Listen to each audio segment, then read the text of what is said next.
Chapter 498, Strange. Xiao Yunduan felt much calmer. They returned to the room and heard laughter. Everyone in there believed that Xiao Dalong would be able to recover completely, thus feeling relaxed. Seeing the scene, Xiao Xian and Xiao Yunduan felt even worse. They just could not imagine what the family would be like if elder brother's leg never healed. Especially Ms. Fong and Ms. Su. Xiao Yunduan put on a relatively cheerful face and said, "Elder brother, what on earth happened today? Do you still remember?" Everyone fell silent and turned to Xiao Dalong. Ms. Fong asked with her teeth clenched. "Yes, tell me. What happened?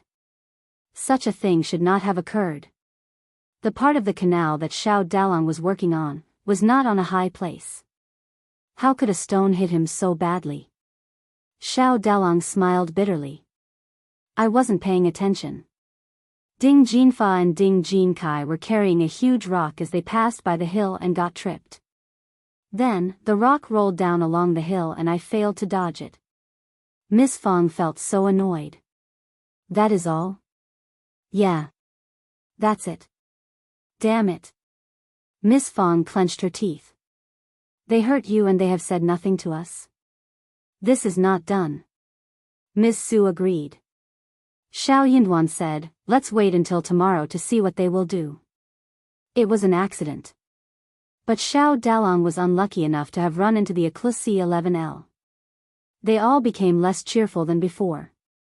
Yang Xiaoni and Tao Tao made dinner and they found the day had turned dark and everyone was starving. "Let's eat first." Ms. Fong smiled. "Sanlang, take the food to your elder brother first and you can eat later." "Okay, Mom." Ms. Su smiled. "Mom, let me do that. I am capable of such small things." Xiao Xian smiled too. "Yeah, Mom. Let the elder sister-in-law eat with the elder brother. They can keep each other company." "That sounds great," Ms. Su added. Ms. Fong did not oppose it. She smiled and nodded in agreement. Xiao Sanlang was a foodie. But he could take the food to his elder brother before he himself ate. Xiao Xian admired their brotherhood. There was no news overnight. The next day, Xiao Yunduan left before the dawn broke. He was going to ask about doctors in the province. Xiao Yunduan did not tell Ms. Fong and eldest uncle about this until this morning. It was Xiao Xian who mentioned it. They all cheered. "That is great. Dalong will be healed soon." Ms. Su was so moved as she turned to Xiao Xian. "Fifth sister-in-law, thank you all." Xiao Xian smiled. "Don't mention it, elder sister-in-law. We are a family." Due to what happened to Xiao Dalong, they did not go into the mountains to cut the creeping figure. Xiao Sanlang and Xiao Xiaoqi were busy taking care of Xiao Dalong. Xiao Xian asked Tao Tao to keep her company to drive to the Zhang village and to deliver the creeping figs which they had cut the day before, so Ding Erju and the others could plant them after a few days. Second uncle and third uncle came to check on the situation early the next day. Seeing Ms. Fong in a good mood, they heard Ms. Fong telling them that Xiao Dalong would recover after a few days. They all nodded cheerfully and showed some care before leaving. Chapter 499, Apology. The news that Xiao Dalong would not limp was spread across the whole village. Only then did Ding Jinkai and his brother, together with their parents, came to the Xiao family to apologize, with lowered heads. Ms. Fong, Ms. Su and Ms. Chiao were really displeased, especially Ms. Fong and Ms. Su. They should have come to apologize the day before. But they simply rushed home after causing the accident, and Xiao Dalong was not even carried back by them. They came to apologize only after they heard that Dalong was getting better. Ms. Fong sneered. "What a rare thing that you remember to drop by today. I thought you chose to forget about it." Ms. Su was always quiet. But she added ironically this time. "I thought they would have been here yesterday." The two brothers of the Ding family and their parents looked very embarrassed. Ding Jinkai's mother forced a smile. "Apologies, they were too scared to face the matter. Both of us were furious with them." We scolded and beat them yesterday. But it was too late to visit you, so we come this morning. It is their fault, but please, don't be mad. Ms. Fong found the behavior to be disgusting. But she snorted coldly, without saying anything more. Eldest uncle coughed. It was an accident. No one wanted it to happen. Dalong is doing well and you have already apologized to us, so, Ms. Fong cut in. So that is it? Luckily, my son is fortunate and strong. But when are you going to pay us the medical fees? Ding Jinkai and his brother, as well as parents, were startled. Medical fees? Yeah. Ms. Fong said, my son can't just both suffer physically and spend money too. Ding Jinkai mumbled. But we have no money. And you are so rich. His parents were silent but they showed the same expression. Ms. Fong got annoyed and snapped. You made a mistake, and you don't even pay for the medical fees? It doesn't matter if we are rich or not. They did not do that on purpose. Xiaoxian smiled. Then, if someone does not do that on purpose, they can also just offer an apology and leave? Yeah, how can that be so easy and simple? Ms. Fong threw a look at them. You pay half, okay? The Ding family exchanged a look between themselves, at a loss of words. They did not do it deliberately. But Xiao Dalong did get injured because of them. The Xiao family was already kind enough to let them pay half of the medical fees. There was nothing they could do, if they forced them to pay the full bill.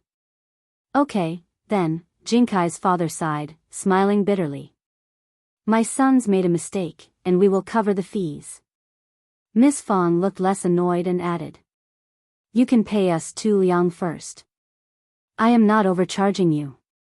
Those are real costs. Else, you can ask manager Qin at Mingren Tang in the town about it. They believed what she said but they could not accept it. Jinkai's parents tried to look poor and pleaded with Ms. Fong and eldest uncle about cutting the fees, which was turned down by Ms. Fong. She did not care about the exact amount. She just did not like how it happened. Chapter 500, Decision. Her son met an unexpected accident and she was already so annoyed and concerned. She spared some part of the fees for them and they still tried to bargain. Finally, it was Ding Jinkai who agreed suddenly. His parents were so anxious. But he nodded too fast and Ms. Fong accepted it quickly enough for his parents to be unable to turn the table. So, they had no choice but to go and fetch the money.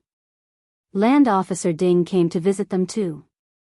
He even asked Xiao Dalong to get well and not worry about having to work for the repair of the canal anymore. That made Ms. Fong and the whole family annoyed. Xiao Dalong got injured because of the canal repair work. Although they did need the canal themselves, it was a project organized by the whole village. The village should pay some respect for Xiao Dalong's injuries. Land Officer Ding did not even show up earlier. He just asked his wife to come and check it out, showing a little concern and saying that they did not need to get involved with the labor for the canal repair any longer, as if the Xiao family was taking advantage of him. He was the land officer, and he was not related to the project directly. Ms. Fong and the family could not do anything about it. So, they dropped it. Xiao Xian still decided to do something about it. I know some acupuncture.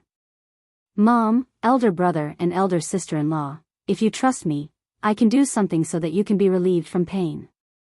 Xiao Dalong's wound was hurting terribly and he could not stand the pain as he groaned. That was when Xiao Xian mentioned this. The external wounds were causing him so much pain, despite the anti-inflammatory drugs. Xiao Dalong had never felt so much pain before. His head was turning dizzy and his eyes were blurry. He felt that even breathing was agony for him.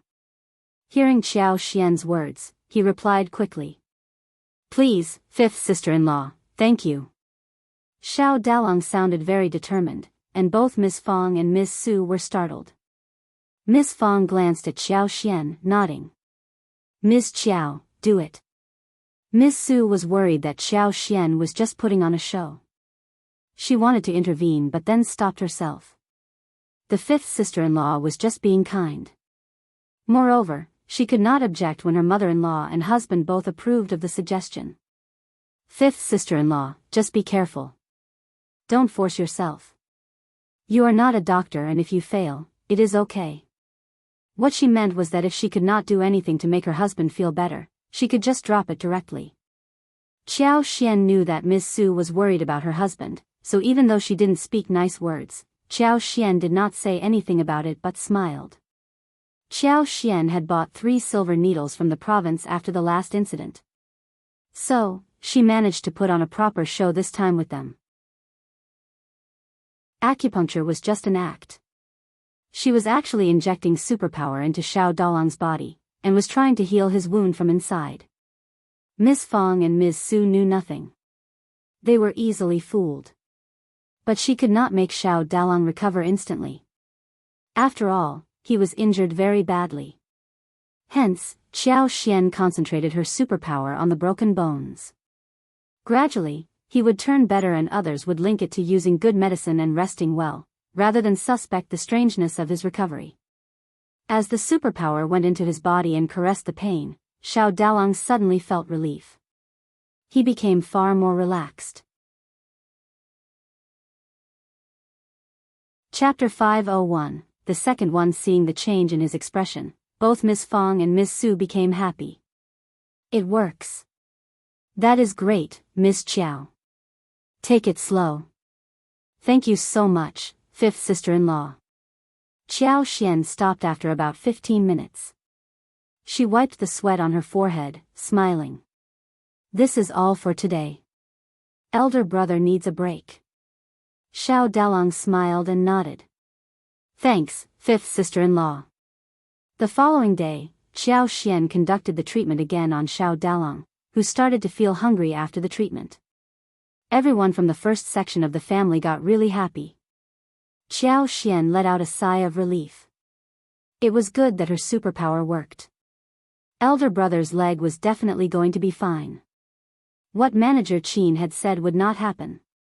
By the evening of the third day, Xiao Yunduan came back with a doctor and his disciple, accompanied by Chu Shan. They had managed to get a famous doctor from the province, and they all received the person politely. This Dr. Dong was an expert in trauma orthopedics. He was well known, and used to being praised by others, so he naturally had a bit of a temper. But Dr. Dong was very friendly when he came to the first section of the family. Young Master Xia and young Master Yuezheng had both informed him about this, and he, for the sake of those two important figures, restrained his arrogance. Dr. Dong hurried to this place to check up Xiao Dalong, knowing that they were in a hurry. He smiled after checking his injuries. Don't worry, I will write a prescription and leave a portion of ointment and plaster. He should take it orally and apply it externally. You must carefully clean the wound with water every morning and night, and keep the wound clean. Also, don't let him get injured again. He should lie down and rest well. After 10 days or so, he can go down to the ground and ask someone to help him walk a few steps slowly. After 2 or 3 months of proper care, he will basically recover. However, it is best not to do heavy work for half a year. That was almost the same as what Manager Qin said. It made Miss Fong feel very relieved. She constantly expressed her gratitude. Xiao Yunduan got really surprised inwardly since he was one of the 2 people who had heard the truth. Manager Qin had not said the same thing. Manager Qin would never have lied to him, and he should not be less capable than Dr. Dong. Xiao Yunduan sounded skeptical. For real? Dr. Dong turned a little displeased when he was doubted by someone. He was used to being trusted implicitly. But he nodded and said calmly instead of showing any displeasure, yes. I have been working as a doctor for years and I will never make such a simple mistake. This was just an external wound. He could not stand it when he was not trusted. Xiao Yunduan suddenly realized that he had said something improper. He apologized. Sorry, Dr. Dong, I am not doubting you.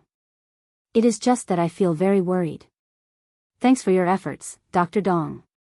Dr. Dong relaxed after hearing his words. True, young master was just so worried about his elder brother that he could not believe what had happened. They had a great brotherhood. Dr. Dong ignored the mistake and consoled him. Don't worry, I can definitely help him recover. It was getting late. Dr. Dong and his disciple spent the night at the first section of the family. Seeing that the situation was getting better, Xianxia went to cook food with Tao Tao and Qi helping her. They soon had 3 dishes ready. There was stir-fried smoked meat with garlic sprouts, steamed sausage, fried winter bamboo shoots, spinach and egg soup for Dr. Dong and his disciple. Chapter 502, Relief. The smell of smoked meat and sausages was fragrant, the winter bamboo shoots were delicious and tender, and the hot spinach and egg soup made people warm and comfortable. The food made them, who had been driving the whole day, feel so refreshed. They could not help but develop good feelings towards the Xiao family. The meal just eased them up. Back in the room, Xiao smiled and said that they could really be relieved after listening to the doctor's words. Xiao could not understand the truth and Xiao found it funny. She was not confused at all but still tried to cover it up. She explained. It is said that there is a specialization in surgery. Dr. Dong is good at treating trauma, so it is not surprising that he can diagnose more accurately than Manager Qin. Furthermore, the elder brother had just been injured on the day when Manager Qin came, so the doctor's diagnosis might not be so accurate at that time. After all, no one knows how well the elder brother's body can heal. Now it seems that it has something to do with the elder brother's physique. Perhaps the eldest brother himself tends to recover easily. Xiao thought what Xiao said made sense. But something seemed amiss after pondering over it. He might have overthought about this.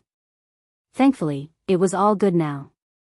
Xiao slightly relaxed and nodded with a smile. You are right, darling. Dr. Dong and his disciple left early the next morning, since the patient's situation wasn't urgent.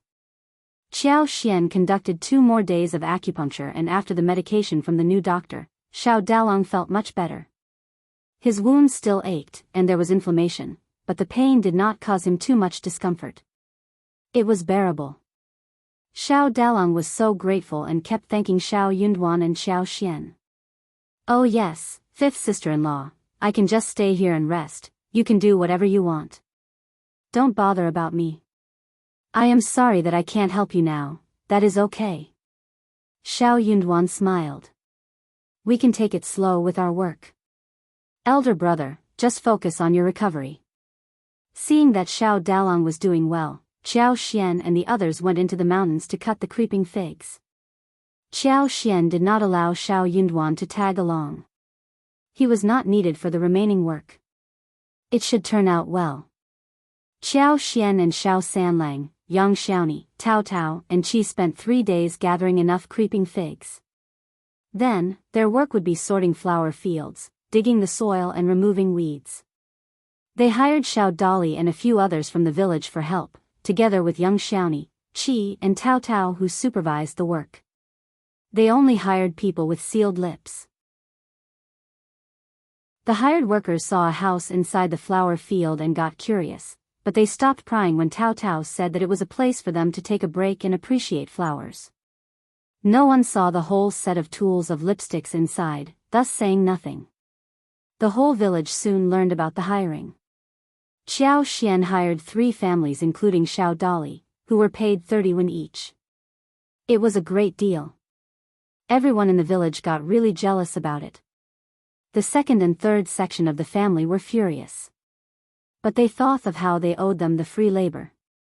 They gave up making a fuss since they did not want to work for the 1st section of the family for no payment. Moreover, Miss Fong was not in a good mood these days due to Xiao Dalong's accident. So, the other sections of the family did not dare to cause any trouble. Chapter 503, A Story MS. Zhang still tried to make a fuss, sneering in front of Ms. Yen. Aren't you visiting the 1st section of the family every day and sucking up to them? I thought they were nice to you. But look, you are nothing in their eyes. Ms. Yen chuckled. I am not sure what you mean, 2nd sister-in-law. They treat me nicely. We are relatives, but I never thought about getting any benefits from them. So, you are worrying unnecessarily. Ms. Zhang snorted, sounding disdainful. She believed that it was Ms. Yen who didn't want to admit it. Ms. Yen did not want to argue with Ms. Zhang over this point. She had no interest in explaining it any further to Ms. Zhang.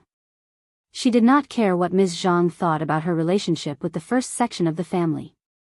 It was none of her business anyway. Ms. Yen still visited the first section of the family every day. Sometimes the visit was a little longer, sometimes a little shorter. But, she was always there. The cutting of the creeping figs was completed within 2 days. Xianxia went to visit the Zhang village again. Accompanied by Ding Erju and his wife, they went to survey the field of the creeping figs as well as the tea forest. She claimed that she wanted to see how the creeping figs and the trees were growing whilst in fact, she was trying to put her superpower into the plants. Otherwise, the trees were withering and the creeping figs might not survive. Xianxia pretended to be tired and took a break, during which time, she silently exerted her superpower, bringing vitality to the plants. Xianxia could sense that the trees that had been running out of water were already growing back at a very high speed. The creeping figs had full buds and found roots underground, that made Xianxia feel assured. She was going to exert one more burst of her superpower, so the plants should grow better. Back at home, she ran into Ms. Yen, Ms. Fang and Ms. Su having a nice conversation. Xianxia walked in and greeted them, as she turned to the backyard to wash hands. Fifth sister-in-law, Ms. Yen followed up. Xianxia looked up at her, smiling. Hi, second sister-in-law. Ms. Yen looked hesitant. But she lowered her voice. I need to tell you something. Xianxia was surprised. Ms. Yen was a cautious person. She must have been bothered by something when she hesitated with her words. Come to my place. Xianxia led Ms. Yen to the east wing of her yard. Ms. Yen let out a big sigh as if she were making a big decision. She said to Xianxia in a low voice, I bumped into Land Officer Ding and Widow's son talking in the bamboo forest near Widow's son's garden. I was close by, but they did not notice me. Ms. Yen happened to be in the neighborhood area near Widow's son's home yesterday afternoon, when she was picking vegetables. Ms. Yen saw some winter bamboos in the forest, thus hoping to try some luck. Unexpectedly, her luck wasn't with her. She did not find the winter bamboos, but accidentally ran into the affairs of Land Officer Ding and Widow Sunday. Ms. Yen got so frightened. But the thick, tall bush in the forest sheltered her. She collapsed and her hands covered her chest tightly, holding back her breath. She was a newcomer to the village. She should not reveal this to anyone else, even if she saw that. Chapter 504. No evidence. She would find herself in trouble if she spilled the beans to anyone. But she overheard their conversation. They were talking about Xiao Dalong's injuries. It was not an accident. Land Officer Ding made this happen just to flatter Widow Sunday. Widow's son kept cursing the first section of the Xiao family, especially Ms. Fang, Xianxia and Xiao Yunduan. She cursed at them so fiercely as if they were her worst enemies.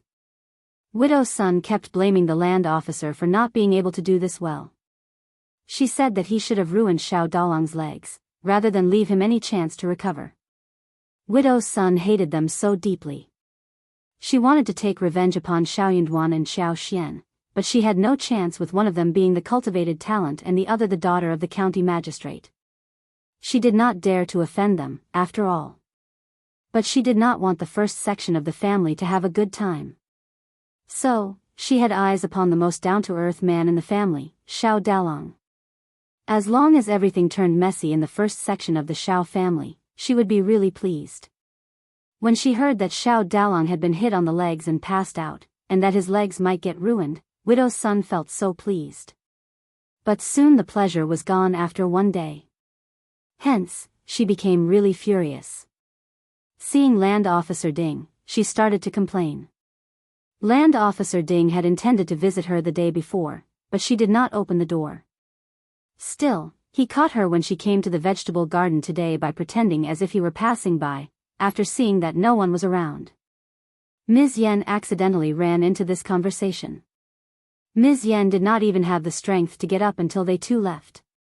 She wondered what on earth was the grudge between Widow's son and the first section of the family that she hated them so much. She wondered if she should reveal the secret. If she kept the secret, she would feel very uncomfortable in heart, but if she told the first section of the family about it, she would be doing them a huge favor, which she did not want to waste so easily. She had no evidence. Nor did she want to get involved with this thing. She was a newcomer, and if she was involved, her reputation might be ruined. After thinking for a long while, Ms. Yen finally decided to tell Xianxia about it first. She believed that Xianxia and Xiao Yunduan were calm people who would know what to do with this matter properly. If she told this to Ms. Fong and Ms. Su, Ms. Yen would not be able to imagine what might happen. Xianxia was shocked. Are you sure, second sister-in-law? For real? Widow's son had never had a good reputation, and Xianxia heard some gossip about her too. But Xianxia never believed those groundless rumors. Widows were always the topic of gossip for some people. But Widow's son was over the top. Ms. Yen felt relieved after telling her. She nodded. I am not mistaken. I saw through the cracks. It was them. Xianxia, she felt fury arising inside her heart. That is disgusting. Fifth sister-in-law, please calm down. Ms. Yen felt her heart throbbing. Fifth sister-in-law, should you speak with fifth brother about this first? Don't tell eldest aunt right now. She might. She might rush into Widow's son and the land officers' homes to make a fuss about it. If that happened, things would get worse. Xianxia took a deep breath. Second sister-in-law, don't worry. I will talk about this with my husband first, and we will never tell anyone else, including Mom, about it. We have no evidence at the moment, after all. Chapter 505, Revenge. Also, I will never mention your name either. Ms. Yen let out a sigh of relief, but felt her legs getting weak. She said gratefully, thanks, fifth sister-in-law, for your kindness. Xianxia smiled. I should thank you for telling me this. Ms. Yen did not have to get involved in this. If she kept this to herself, no one would know about it ever. Ms. Yen smiled. I would feel uneasy in my heart if I kept it to myself. That was true. Xianxia asked a few more questions about this, and Ms. Yen gave her as many details as she could. Then, she left when there was nothing else to share. The moment she left, Xianxia went to Xiao Yunduan. She needed to tell Xiao Yunduan about this as early as possible. Xiao Yunduan got so furious that he struck his hand hard on the table, looking lethal and cold. Xianxia's heart throbbed. She shivered. She had never seen Xiao Yunduan getting angry like this. Even on the wedding night when she almost killed herself, he had not been this angry. She tugged Xiao Yunduan's sleeves with some hesitation. Darling, don't be too angry. Elder brother is getting better, right? Anyways, what do you intend to do about it? Xiao Yunduan was not going to let it go so easily. Xianxia could tell that from his expressions. Unfortunately, there was no evidence, and the land officer as well as the widow were two special status people, very difficult to deal with. Xiao Yunduan calmed himself down and turned to look at Xianxia gently. I have my own thoughts about this. You should pretend as if you never heard about this. Be sure not to tell Mom and elder sister-in-law. He did not want this to spoil her ears. Mom was impulsive and she should not learn about this. The elder sister-in-law was pregnant and she must be kept away from this as well. He should be the one who should take revenge.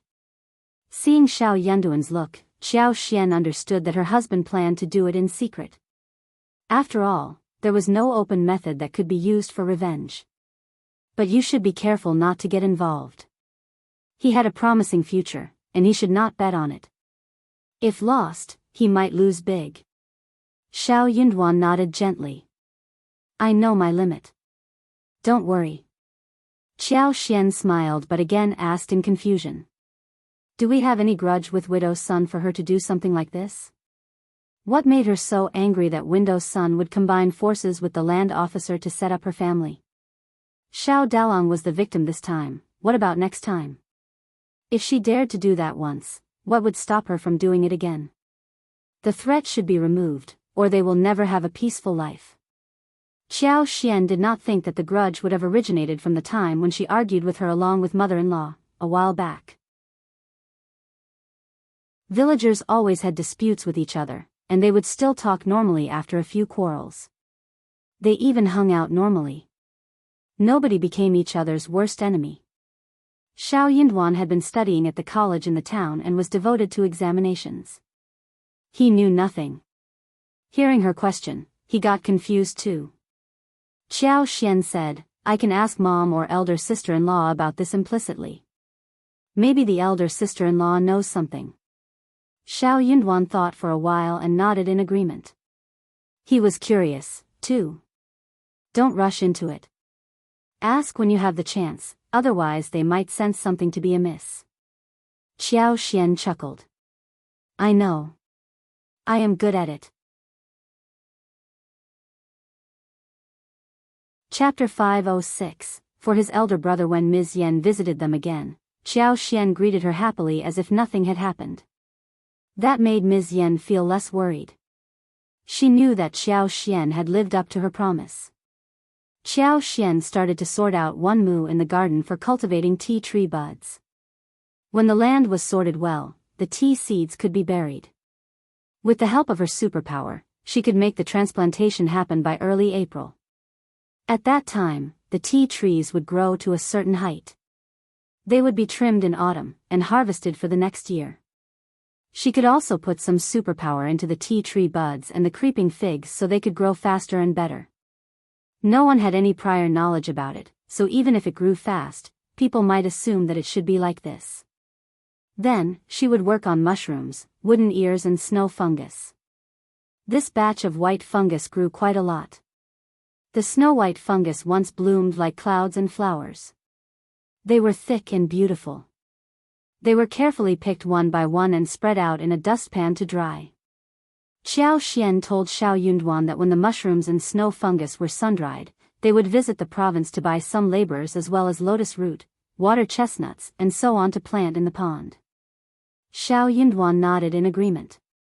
Hearing about Widow's son and land officer Ding's conspiracy, Xiao Yunduan went out every night. He even asked Xiao Xian to sleep first instead of waiting for him to return. Xiao Xian had no idea what was going on, but by the third night, Xiao Xian understood the situation. He was watching over at Widow's son's door. He was doing everything he could for his elder brother. Xiao Xian was surprised, but found his behavior reasonable too. Catching them on the spot was the only method.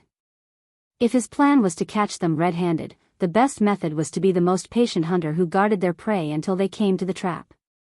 He did not want her to know about his plan, but Xiao Xian did not ask him either. They both knew what was happening. Xiao Yunduan was not in a hurry. He guarded the place for 7 days in a row until he finally, on the 8th night, saw Land Officer Ding sneaking into Widow's son's yard. Xiao Yunduan waited and did not leave until half an hour later. Suddenly, fire broke out in Widow's son's home that night, and almost half of the village went to help put out the fire. Land Officer Ding got so anxious that he wanted to leave directly, but the windows and doors were all shut from outside, and he could not leave at all. So, everyone who came to help put out the fire got shocked seeing Land Officer Ding sneaking out of Widow's son's room. What was going on? They understood immediately that Land Officer Ding was not in Widow's son's room for a friendly chat. They were doing something indecent. Land Officer Ding realized that he had been set up and became furious. He wished that he could disappear from there out of shame, when everyone was teasing him. He knew that he was done this time. Luckily, his wife and 2 sons were not here to put out the fire, otherwise he would be so humiliated. Widow's son was shocked too. She flushed deeply, but soon, she understood what she should do. She took hold of Land Officer Ding suddenly and glanced at the crowd. I am remarrying Brother Ding as his concubine. We are not doing anything wrong. Chapter 507, Concubine. The land officer was startled, but recovered quickly. Yeah, that is true. Then, why not share it earlier and instead do it on the sly? But for the fire tonight, you would not have said this to us. True. It is a terrible excuse. You think we are all fools? Shame on you. We are not going to have such a shameless land officer here. True. All of those who countered the land officer had the family name of Shao. Those surnamed Ding understood what was going on, and thus did not help the land officer. Widow's son did not care. She kept arguing with the others, saying that she was the land officer's concubine. So, they were not wrong in their conduct. In the end, when this news was spread to the clan, they both retreated. Land officer quit his position as the land officer, whilst it was time for someone with a family name of Shao to take over the position. The clan did not go any further with this. Also, from that moment on, Widow's son became Ding Jiahao. The former land officer's concubine. Widow's son let out a sigh of relief, and gave in. She was just defending herself. It did not depend on her whether she became the concubine. It was not announced, so she could not be counted as one, no matter what. When Ding Jiahao went out of her house deep at night, it was already a very bad situation. She was very afraid that Ding Jiahao would blame her for this affair, saying that she seduced him, when they were caught on the spot. It was a big problem. So, she came up with the idea of dragging him down. A concubine was the last choice, but they could at least survive in this way. The land officer had some feelings towards her, and if she could work on him well, she would lead a good life. As for those with a family name of Shao, they had never liked land officer Ding in the first place, since he always favored those surnamed Ding. So, they took this chance to push him down. They were in the same village and they could not drive away the entire Ding clan. Hence, they forced him to give up the position of land officer and have someone with the family name of Shao take it up. In this way, the whole thing was over. Also, they promised not to spread the rumor. The Ding families let out a sigh of relief. If the news was spread, not only the land officer himself, but everyone with the family name of Ding would be humiliated. A land officer slept with the wife of a distant cousin. That sounded ridiculous. Although they could not completely stop it from spreading, it was enough when the rumor was limited within a certain range. There was nothing more they could do about it. After all, many people witnessed the scene the other night.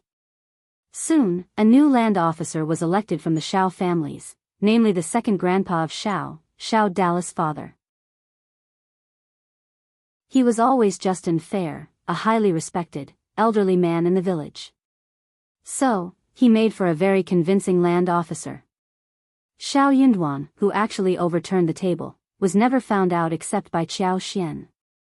Qiao Xian guessed that it was her husband who did it. But she needed to verify this after being driven by curiosity. She asked Xiao Yunduan carefully that same night. You did it, didn't you? Xiao Yunduan laughed, seeing her careful look. He turned to her and nodded with a look of profoundness. Yeah. Qiao Xian felt satisfied and smiled. Well done. Thanks for your help, darling. Xiao Yunduan smiled. This is what I should do. And, he added. If anyone gives you a hard time, I will defend you and take revenge for you as well. Chapter 508, A huge trap. Xiao Xian was startled, and then felt warm by his words. She chuckled and nodded. She suddenly thought that he could be a scholar who would be imposing and brimming with unique ideas. On the other hand, it was a very lively scene at Ding Jiahao's home. Since Widow's son became Ding Jiahao's concubine, she was not allowed to live outside with Ding Qingqing, her daughter. Widow's son tried to keep things the way they were, saying that she and her daughter could live in their old house. But Ding Jiahao's wife, Miss Qiu, did not want this to happen. She wondered when this bitch seduced her husband and forced herself to become his concubine, costing her husband's position as land officer, and causing her to be laughed at by the whole village. So, she was not going to let this bitch do whatever she wanted. Miss Qiu said, "You are my husband's concubine, so you have to move in with us," in case someone spreads a rumor about you being mistreated. We can't afford to have our reputation ruined, and you can't let others talk, right? When this was said, Ding Jiahao started to hesitate, even though Widow's son had whispered so many things into his ears. If she lived alone outside, she might hook up with someone else, and that would be a huge humiliation for him. Widow's son had to bite the bullet, and she moved into Ding Jiahao's home, after being stared at by the whole Ding family. Miss Chiu took her 2 sons and 2 daughter-in-laws to help her move, and they scraped away every worthy penny from her. Widow's son wanted to make a fuss about it, but Miss Chiu sneered. You are just a concubine and you have no rights to counter me. Are you trying to set up rules for yourself? You are under my charge, and everything of yours is mine. Miss Chiu's son and daughter-in-law had terrible expressions on their faces. Widow's son felt so annoyed but did not dare to counter her. She was Ding Jiahao's concubine, and Miss Chiu could do whatever she wanted with her, like how mother-in-law did. Her mother-in-law would try to keep the reputation when dealing with her daughter-in-law, but when the wife was dealing with a concubine, she could even get her killed. Widow's son felt so miserable. Only now did she realize what her clever trick had cost her. A big trap, it was. But if she did not jump into the trap, she might have been ruined by Ding Jiahao. They had hooked up because both of them felt like it, and they were in deep love when they had no conflict of interest. But when their interests clashed, they would understand exactly what they ought to do individually. Unfortunately, she had no other choice. She also knew that Miss Chiu was angry, and that her sons and daughters-in-law must hate her. So, Widow's son had no choice but to tolerate Miss Chiu's torment. As for Ding Qingqing, she moved into Ding Jiahao's home as well and called Miss Chiu as the mother, and addressed Widow's son as Auntie Mother. She would be lectured if addressing her wrongly, and so would Widow's Sunday. Ding Qingqing had been so shocked by what had happened, and was uneasy every single day after that. Widow's son had not expected her daughter to suffer, though she herself suffered from Miss Chiu's torment. But when she tried to defend Ding Qingqing, Miss Chiu sneered. Don't you dare forget who will have the say about this girl's marriage eventually. That threw Widow's son deep into the bottom of the valley, and they did not dare to say one thing.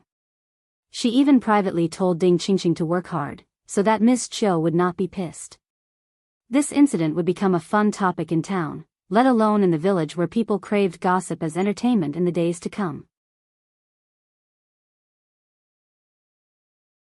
Chapter 509. Scary. Everyone was watching Ding Jiahao's family and the show between Widow's son and Miss Chiu, which was spread across the whole village and had become a good pastime between teas and meals. Young Xiaomi was always out to hear gossip, so the first section of the family learned about the matter as well. Xiao Xian felt so happy to hear about the bad experience of Widow Sunday. She deserved to be punished by someone like Miss Chiu. As for how it was for Ding Qingqing, well, she was suffering because of what her mother did, and no one was going to offer any help. So, one should be moral and have conscience. Otherwise the punishment would come on either her or her children, and nobody would feel sorry for that.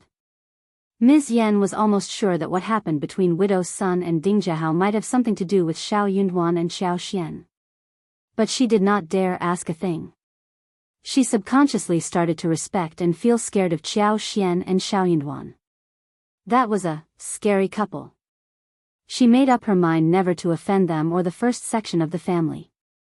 Her in-laws did not get punished by Xiao Yunduan and Xiao Xian because they were relatives, who were just kicked away or ignored by the couple whenever they made a fuss with the family. If they really wanted to teach them a lesson, they would surely not have a good ending. Ms. Yan felt very nervous about the disputes that her in-laws kept creating with the first section of the family. Ms. Yan suddenly lost interest in getting angry when Ms. Zhang kept causing trouble. If Ms. Zhang did not stop, Xiao Yunduan and Xiao Xian would teach her a good lesson sooner or later. But would Ms. Zhang know that she should stop someday? That seemed nearly impossible. So, what she needed to do was to watch and learn. When mushrooms, wooden ears and snow fungus were dried, Xiao Yunduan and Xiao Xian picked a day to visit the province. The mushrooms were ready to be sold to Yuezheng Xiao, as they had promised earlier. After this, they would buy some laborers and get ready for the spring plow. There was enough work headed their way, including seedlings, making rakes, planting corn, taro, soybeans, planting vegetables, cleaning bamboo mountains. Once the spring warmed up, the farmers tended to get very busy. Around that time, the tea saplings will grow taller and it would be time to transplant them. The flowers in the flower field were about to bloom, and needed to be made into lipsticks. Xianxia and everyone else would get much busier than before. Once they returned from the province, peach and apricot flowers should be in bloom. There were not many, but they would also be enough to make some lipsticks. After that, roses, and Chinese roses and pomegranate flowers would follow, keeping them busy for half a year. Miss Su was pregnant, so she could only be of a little help, whilst Xiao Dalong needed to recoup his injury. Xiao Yunduan was focusing on his studies, which reduced the number of people contributing to the tasks by a large degree. As a result, they had to buy some helpers. This time when they came to the province, they didn't stay at the hostel, but headed directly to the Yuezheng family. The doctor whom Xiao Yunduan had hired was living in the Yuezheng mansion. Old Master and First Madam moved back to the mansion during the Chinese New Year, and a capable person like First Madam had already taken over the affairs in the mansion whilst Old Master focused on the business. It all worked out well. Ms. Mi Jr. was so annoyed that she almost passed out. She tried to cause some trouble but got pushed away by First Madam, failing to do anything else. First Madam treated Xiao Xian as their savior, so she would be really hurt if Xiao Xian and Xiao Yunduan did not come to live in the mansion when they were in province. Days got longer after the new year, and when Xiao Xian and Xiao Yunduan came to the Yuezheng family, it was still bright outside. Chapter 5:10 Visit in Province. The housekeeper recognized Xiao Yunduan immediately, and when he saw both of them coming, he invited them in passionately. He rushed to inform the First Madam and Old Master as well as the third young master of their arrival. Although he had no idea what the relationship between young Master Xiao and Old Master was, he knew that Old Master and First Madam considered them as very important figures. Xiao Yunduan had mentioned on the day when he came over to ask for the doctor that he would come and visit them soon. So, their arrival was not very sudden. Yuezheng Xiao came to greet them personally and they laughed and talked happily. Xiao Xian had carried mushrooms, wooden ears and snow fungus with them. Yuezheng Xiao asked his men to carry them all into his yard and started to check them out. Yuezheng Xiao's eyes sparkled when he saw what was in front of him. He patted Xiao Yunduan's shoulders. "Brother Xiao, these are wonderful snow fungus. And these mushrooms, wooden ears, are all in great form. Oh my, your village is great, and it has everything." Xiao Yunduan. Xiao Xian chuckled. Yuezheng Xiao asked about the weight of those things and informed them about the market price. Then, he bought them all with a price twice more than that in the market. The first-class dried snow fungus weighed 36 liang for half a kilo, and sun-dried mushrooms and wooden ears were priced at 101 and 61 for half a kilo respectively. This amounted to more than 700 liang in total. Xiao Xian had not expected that the snow fungus and mushrooms, as well as wooden ears, would have different pricing when she started to plant them. She had thought that they would simply be measured by weight. She was planning to plant enoki mushrooms, oyster mushrooms, straw mushrooms, and tea tree mushrooms in the future. It seemed that all kinds of mushrooms could be sold for money. Then she learned that snow fungus was not easily planted, and the price was very high. In comparison, the other mushrooms were much cheaper. But they had already planted mushrooms and wooden ears, so she would reduce the amount and plant more snow fungus next time. She was going to start by having a few mu of snow fungus at the Zhang village in the near future. Then, she was going to expand the scale slowly. She would have to add a few more categories of mushrooms. All of them could earn money, which was what mattered above all. Soon, Yuezheng Xiao dealt with the things they had got and took them to the guest room. "You can stay here for a few more days. The weather is getting warmer. There are many beautiful sights outside the city to visit." Xiao Yunduan and Xiao Xian exchanged a look and said with a smile, "Let's see.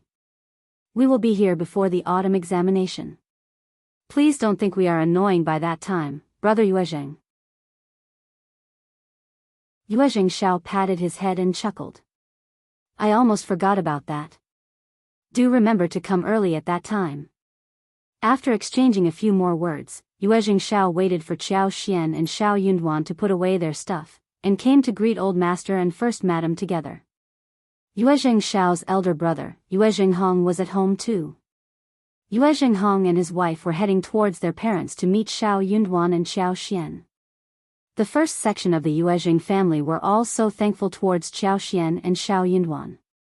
But for Xiao Xian, they would still be in a very bad situation. First Madam liked Xiao Xian very much. She treated her as her daughter, which she did not have. It was getting very late, so they did not visit Madame Yuezheng. But they sent a messenger to tell Madame Yuezheng that they had guests.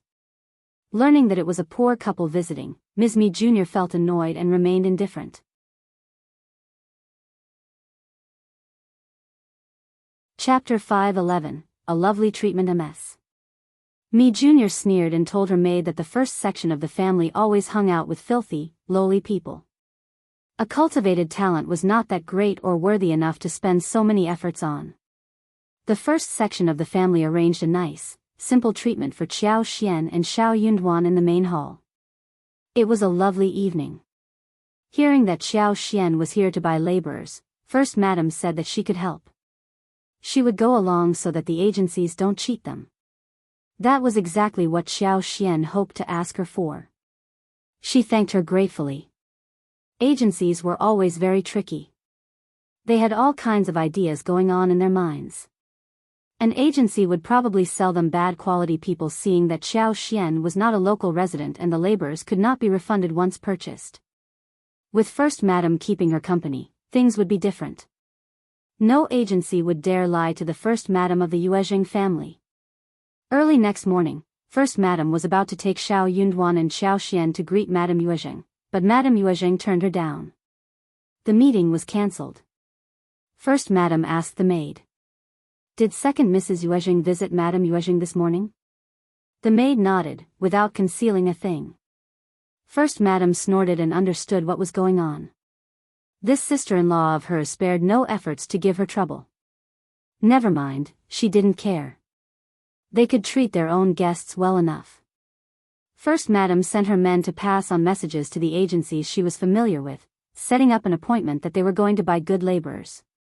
She took Xiao Xian around during the next 2 days. As for Xiao Yunduan, he was hanging out with Yuezheng Xiao and Xianxia. The three of them headed elsewhere. At this time, the plum blossoms in the Fuyu Temple outside the city were in full bloom. It was a good time to appreciate plum blossoms. First Madam said to Xiao Xian with a smile, the plum blossoms in Fuyu Temple are a must-see sight in the province. You guys came here just in time. It would be a pity if you didn't go and see them. Especially those green plums, they are the most authentic. There is the oldest green plum tree in the plum grove, which is said to be hundreds of years old. It is said that it is the mother of all green plums in the world. All the green plums in other places are born from this plant. Xiao Xian's eyes sparkled and she asked with a smile. Is that true? Then it must be a very precious plant. She loved precious plants. First Madam didn't know the inside story, but she could see that Xiao Xian was very happy to hear this. When Xiao Xian was happy, it meant that she had done a good job as the host, so she was also glad. She nodded with a smile. That's naturally precious, it's a treasure in the temple. Let's go today, it's the perfect time. We can just buy a few sticks of incense, and come back after having a fasting meal in the temple.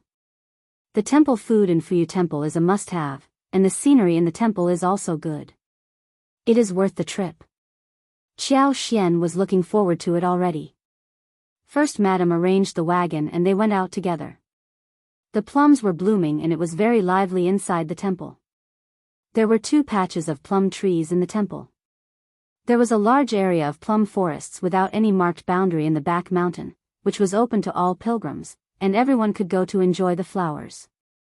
There were all kinds of red, white, pink, and green plums, and they were in full bloom. They were beautiful and very lively. There was another more exquisite plum garden, which was spread across 10 mu. It was built around the rare green plum that had been around for hundreds of years. This place was far more exquisite, whether it was the shape of the tree, the color of the tree, or the matching scenery. It contained various different pavilions. But it was not open to the public. Only people with considerable status, or those who had donated a large sum of incense money to the temple, were eligible to go inside.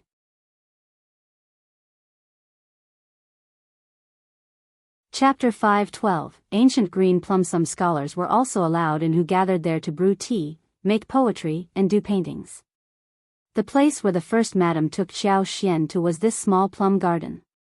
The large patch of plum is more lively, located in the back mountains. Let's walk around here and then head to the back mountain. Xianxia nodded with a smile. The plum garden was in a very beautiful location. The trees were full of flowers and branches were full of plum blossoms, the clouds were misty and seemed to have descended to earth, which created a wonderful scene. First Madam had not appreciated flowers for years. This year also, she had almost missed the chance to see the plums. So, when she saw the scene, she became very emotional at this time. But for Xianxia, who healed her husband, she would not have the time to visit this place full of beautiful flowers in her entire life. As she thought about this, she threw an even more gentle look at Xianxia. First Madam led Xianxia to look at the flowers, as they headed towards the ancient green plum tree. When the tree appeared in front of her eyes, Xiaoxian's eyes turned bright. She felt that the whole scene turned so clear. So, the space wanted it as well. The ancient green plum was very thick, and the dark branches were vigorous and simple, revealing the vicissitudes of time. But the tree was full of vitality and blooming flowers. They could smell the wonderful scent even from far away. The plum blossom stamens were really dark, and the color gradually became lighter when it spread outwards. When it reached the end of the petals, it turned very pale. It almost looked white from a distance.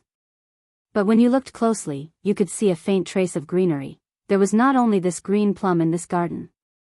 All the way here, Xiaoxian had seen many green plums. But they were not as beautiful, elegant and noble as the one in front of her. Also, the flowers were not so pure or crystal clear. She understood the matter in her heart. No wonder it was said to be a mother tree. It was naturally different from the others. Whether it was grafted or bred, the green plum next to it had not completely copied and inherited the beautiful color of the mother tree. No wonder her space had this strong reaction towards this very green plum. This is the ancient green plum tree? How beautiful. Xiaoxian approached it, looking excited. First Madam smiled. Yeah. Everyone loves it. The plum tree was very big. First Madam and her servant were also admiring the plum blossoms. Xiaoxian turned her back to her a little further away, gently raised her hand to stroke the flower branch, and with a little force, quickly snapped off a 2-inch long flower branch. She quickly put the flower branch into the space. She felt slightly apologetic. She raised her hands and put her hand on the branch, silently putting the superpower into the ancient green plum so as to inject her magical energy into it. She said quietly, "I will give you magical energy after taking one branch from you. We are even now." She could have never got a branch of the green plum tree, which was regarded as a treasure by Fu Temple, if she asked for it from the monks. So, she had to deal with the ancient green plum directly. With the green plum in hand, Xiaoxian was in a good mood and walked around with First Madam. They went to a few other places in the temple, and it was lunchtime. Every table in Fu Temple's vegetarian restaurant had 12 dishes and 1 soup. They entered the private room, and the vegetarian dishes served in white porcelain bowls were quickly served. Each dish seemed great and had a beautiful name, looking delicious.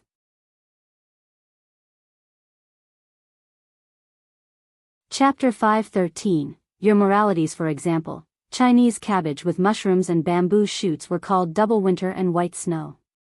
Tofu soup was called cloud and wall. Vegetables, winter bamboo shoots, mushrooms, tofu, and gluten were carefully cooked together, and the taste was as delicious as that of meat dishes. Later, Xianxia learned that the vegetarian banquet cost 100 liang for one table, since they were such precious dishes. In the afternoon, First Madam kept Xianxia company to pay a visit to the plum forest in the back mountains, where the flowers were growing freely. There were many visitors there and they were all chatting, which was a starkly different scene compared to that from the quiet, small, plum garden. The two of them had a good time and were very happy when they went home. First Madam smiled. Let's go shopping tomorrow. It is getting very warm and there are many new garments and ornaments as well as cosmetics in the market these days. You are young and you should dress up well. I am sure that we will get some suitable ones for you to wear even at home. Every woman loved to go shopping. Also, it was much more convenient to have someone like First Madam with her. Xianxia smiled brightly. Satisfied, First Madam smiled again. Just tell me whenever you spot something great. I am willing to buy everything for you. Xianxia smiled. I will definitely tell you. First Madam laughed. Great. The two of them returned to the mansion and heard the message from Yuezheng that they were not coming back for dinner. First Madam did not care. She asked the kitchen to get some small dishes prepared since only she and Xianxia would be there for dinner. But before dinner, Ms. Mi Jr. and Yuezheng Ting showed up. Elder sister-in-law. Hey, elder aunt. Both of them greeted First Madam but ignored Xianxia, who was sitting next to her. They did not even want to have a look at her. Ms. Mi Jr. passed an invitation to the First Madam. This is Madam Jia's invitation, asking us to attend a flower feast in a couple of days. Madam Jia and we are in a good relationship. I am sure that you won't turn her down for no reason, right? Elder sister-in-law? She finally glanced at Xianxia and smiled. Mrs. Xiao, you are in a good relationship with the elder sister-in-law, and I mentioned that to Madam Jia, who said that Mrs. Xiao could tag along too, so everyone could see what kind of excellent woman has befriended the elder sister-in-law. Also, Mrs. Xiao, you can meet some noble ladies from the province, so you can build some more contacts, since you are a businesswoman, right? First Madam did not like what Ms. Mi Jr. said. She was looking down at Xianxia blatantly. She was about to say something, when Yuezheng Ting blinked and smiled as if she were totally innocent. Yeah, Mrs. Xiao, come and join us. Aunt Jia's invitation to you is nothing less than an honor, and you can go and open your horizons a little, right? Or are you afraid of going there? Ting. First Madam snapped at her. Do you have any moralities? Yuezheng Ting flushed. Elder aunt, we are all a family and I am just being honest, saying things straightforwardly. Ms. Mi Jr. sneered too. Elder sister-in-law, why are you scolding Ting? Why is she wrong?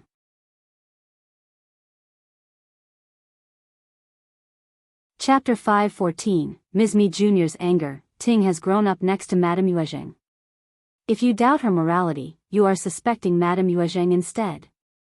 First Madam sneered. Stop using Madame Yuezheng's name in front of me. You don't need to care how I treat my guests. Just leave. Before Ms. Mi Jr. could say anything, Auntie Hua walked up with a false smile and dragged away Ms. Mi Jr. fiercely. When Ms. Mi Jr. was gone, Yuezheng Ting left as well. Outside the yard, Ms. Mi Jr. got so angry that she almost collapsed. How dare this countryside bitch get me humiliated like this? Yuezheng Ting was displeased as well. Mom, I really don't like that woman. Her third brother would rather introduce young Master Xia to the lowly couple than to her. That was why Yuezheng Ting never liked Xianxia and Xiaoyunduan. Also, Xianxia once turned her down and humiliated her in front of the two sisters of the Xia family. Ms. Mi Jr. sneered. What is elder aunt doing with them? How can their family actually befriend such a couple? Wait. Ms. Mi Jr. raised her eyebrows. Your elder aunt has a high taste. No ordinary people would be treated so well by her. Could there be anything special about the couple? Yuezheng Ting sneered. Special about the couple? I don't think so. You don't know your elder aunt well. Ms. Mi Jr. said, she and third brother, as well as the whole first section of the family treats them so specially. There has to be a reason for that. Where on earth are they from? I don't think I would not be able to find out their details. Ms. Mi Jr. had looked into Xiao Xian and Xiao Yundun's backgrounds, but she gained nothing after looking through the villages in the neighborhood. Now, she suddenly realized that maybe they had lied about where they were actually from. But where were they from, anyway? The more Ms. Mi Jr. thought about this, the more she believed that there was a secret behind this whole thing. Xian, don't take what they say in heart. They are not picking on you. They are picking on me. Ignore them. First Madam apologized to Xiao Xian in the room. Xiao Xian nodded and smiled reassuringly. I know that, Aunt. Ms. Mi Jr. had been sure that First Madam and her husband would not be back to the mansion, and that Old Master would probably die soon.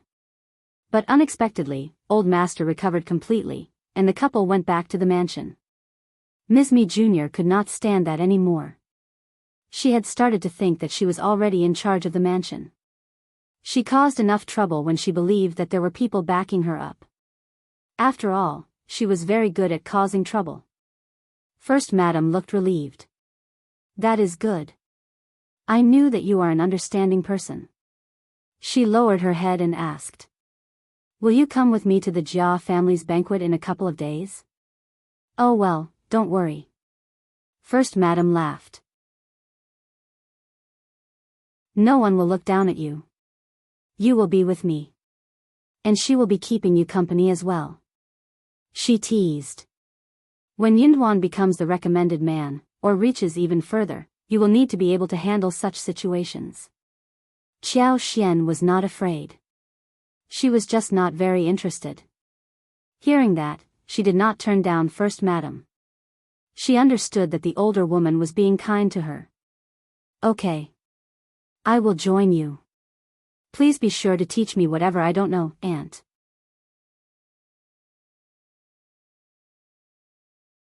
Chapter 5:15, Unfriendly Guest, that is no problem. First Madam smiled brightly. Xian, you are smart. You will understand everything once I tell you. Soon it was time for dinner, and First Madam asked Xiao Xian to join her for the meal. Ms. Jean asked her servant to prepare 2 dishes for them, which made First Madam feel quite satisfied. Her daughter-in-law was very understanding. As long as the first section of the family was doing well, she did not care about how the second section of the family behaved. All Ms. Mi Jr. could do was try to disgust her. But she was not foolish, and that made Ms. Mi feel frustrated. The 3 sons of the second section of the family were in a good relationship and they respected her as elder aunt. That made Ms. Mi Jr. very uncomfortable. First Madam was in a good mood. She invited Xiao Xian to join her for food in a very friendly tone. After they finished dinner, they talked about going shopping the next day. First Madam planned to pick 2 outstanding dresses and some ornaments for Xiao Xian for the visit at Madame Jia's home, so that no one would dare look down at her. By the time they were almost done chatting, Yuezheng Xiao and Xiao Yunduan came over. Xiao Yunduan was here to pick up Xiao Xian and go back to their guest house. First Madam smiled brightly and asked Xiao Xian to join her for breakfast before going out together the next morning. Then, she let her go with Xiao Yunduan. The couple was in a good relationship. First Madam smiled and said that if she had a daughter, she would like to marry her to someone like Xiao Yunduan. He was devoted, low-profiled and moral without showing any arrogance. Moreover, he cared about his wife too. It was still not very dark, and the afterglow was shining bright in the west. The couple chatted and walked towards the guest house. Xiao Xian told Xiao Yunduan about what they had seen at Fuyu Temple during the day. Xiao Yunduan listened to her carefully, responding to her every now and then with gentleness. He was glad as long as she was happy. Suddenly, they saw Yuezheng Ting waving at them not very far away. Hello, Mrs. Xiao. Xiao Xian's face stiffened. Xiao Yunduan frowned slightly. The second miss of the Yuezheng family doesn't seem to be here without purpose. Xiao Xian chuckled. There is always someone in the family who is troublesome. I am quite curious about what she wants from me. Soon, Yuezheng Ting and Jiang came to them. Greetings, what a coincidence. Xianxia said calmly, we are heading back to the guest house. What can I do for you, second miss? No, it is just that I would like to have a small chat with you. Yuezheng Ting smiled. I am not picking on you. I am just a straightforward person. Don't be mad at me. Xiao Yunduan's eyes sank. He knew that she was up to no good. He wondered what she wanted to do to his wife. Xiao Yunduan again told himself that he was going to become successful in his career so that no one would dare look down on his wife. Xiao Xian smiled. It is fine, second Mississippi. I don't mind. I knew you were generous. Yuezheng Ting smiled happily. That's why I would like to be your friend. Where is your home? I will come and visit you someday. Both Xiao Xian and Xiao Yunduan were taken aback. Why was the second miss of the Yuezheng family suddenly curious about where they were from? They were not going to reveal the truth. They did not intend to lead the enemy home. Now they were sure that this second miss was going to bring trouble to them.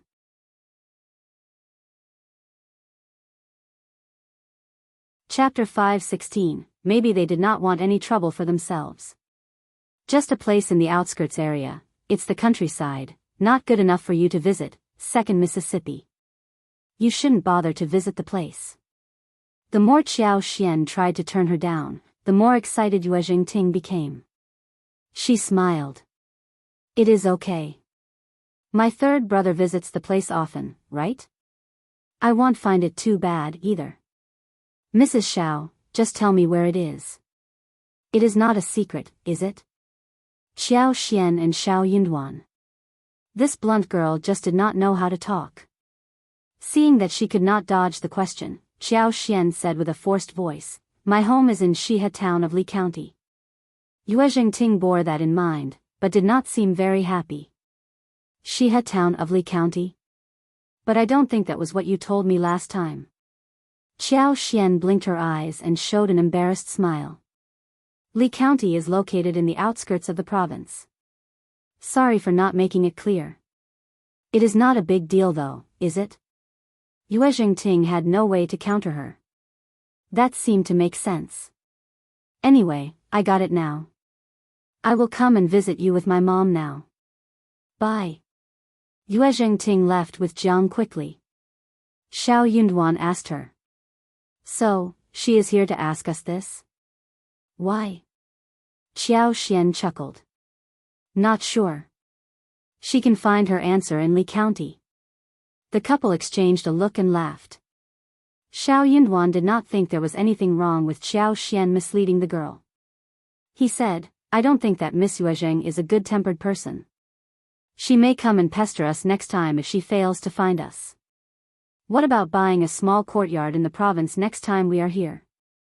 They could just live in the courtyard rather than at the mansion, where they might keep running into Yuezheng Ting. Xiao Xian's eyes sparkled. That is a good idea. If we have the courtyard, you can come and wait for the autumn examination ahead of time. We will have more freedom if we have a place of our own. After a few moments, she suggested. What about buying a bigger one, so that our mom and the others could come and live with us too? They can also see how busy the province is.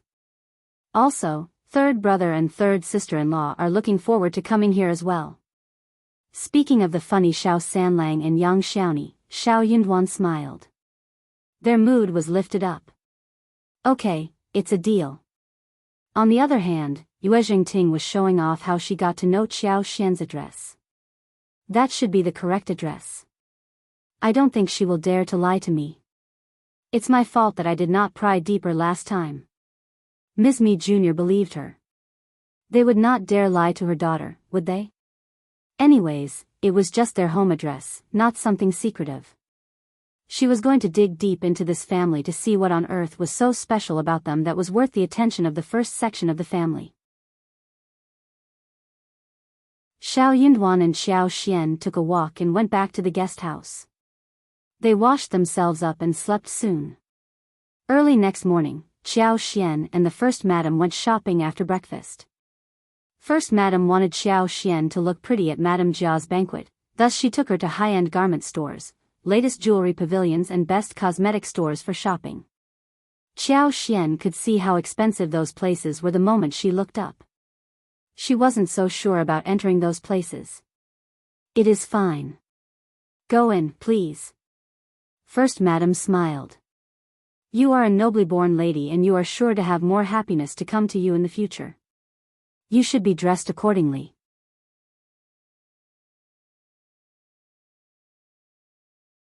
Chapter 5:17, Foreplanting. Xianxia smiled.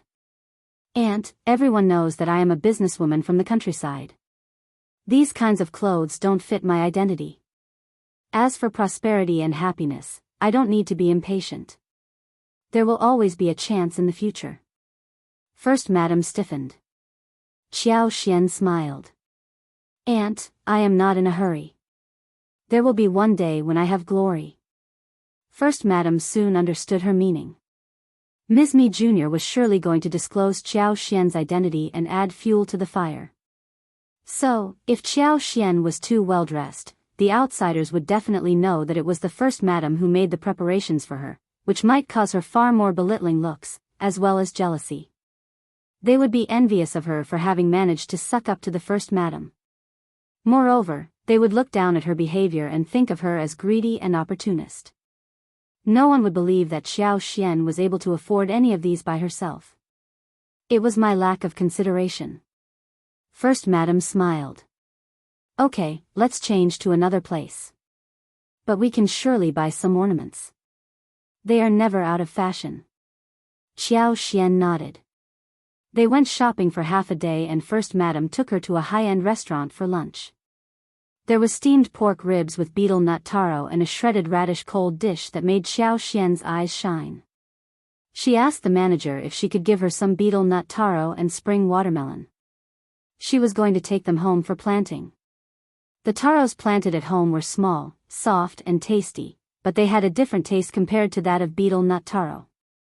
There were many dishes that could be made with betel nut taros. In addition to steaming pork ribs, they could also steam braised meat, roast meat after oiling, steam mashed taro, cut them into strips and fry, cook porridge with them, and make pancakes. They were going to taste great. Spring watermelons were very good for cold dishes, fresh, sweet and crispy. With First Madam present there, the manager agreed. He asked his page boys to bring large betel nut taros and good-shaped spring watermelons for her to take home, without charging any teas. He even said happily, Mrs. Xiao, you have sharp eyes.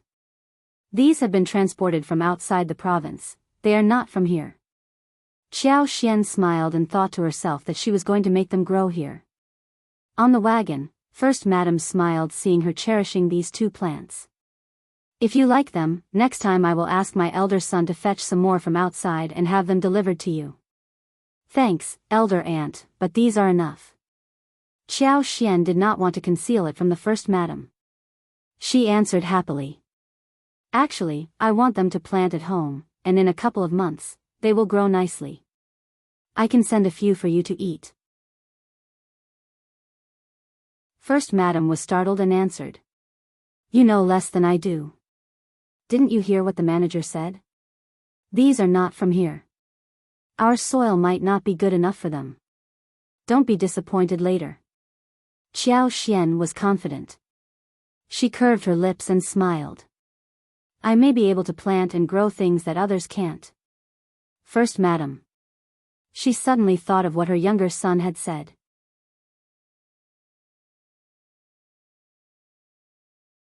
Chapter 5:18, Accompaniment. Her younger son told her once that Yuezheng and Xianxia had planted many things at their home. She suddenly remembered different things, including bergamots, shiitake mushrooms, tremella, watermelon, gastrodia alata, jellies, tomatoes, and various fruits. Xianxia didn't seem to have lied to them. Okay.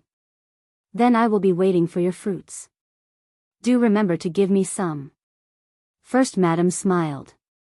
Xianxia chuckled and nodded. Of course. In the afternoon, Xianxia asked First Madam to take her for a visit to the farming market, where she bought quite a lot of things. She picked up several different kinds of green vegetables and cabbage seeds.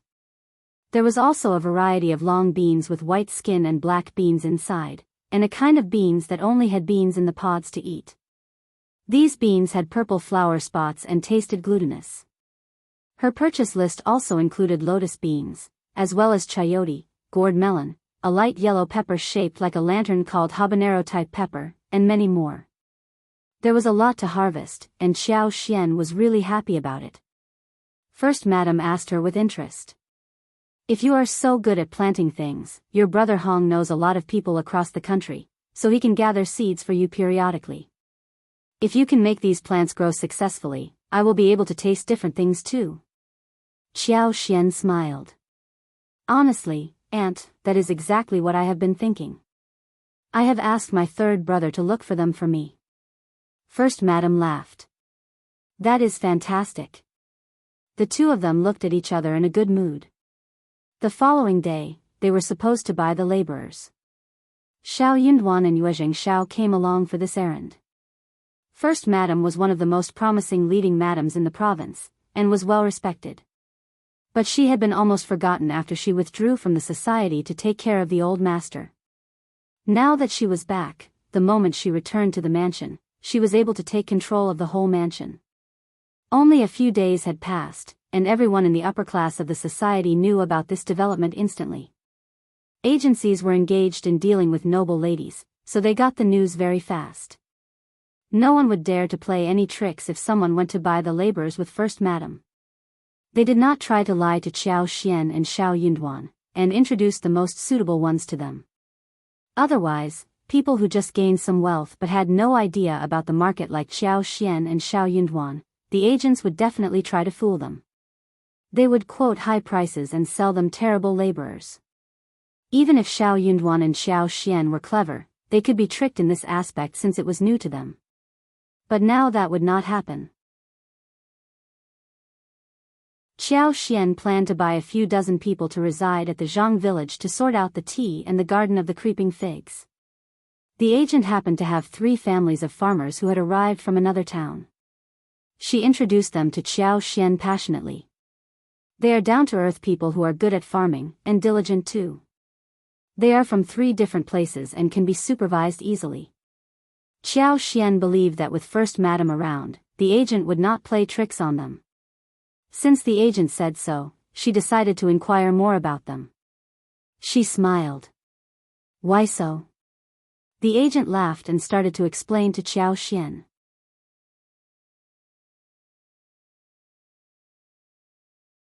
Chapter 519, Rare, Mrs. Xiao, you are new to this.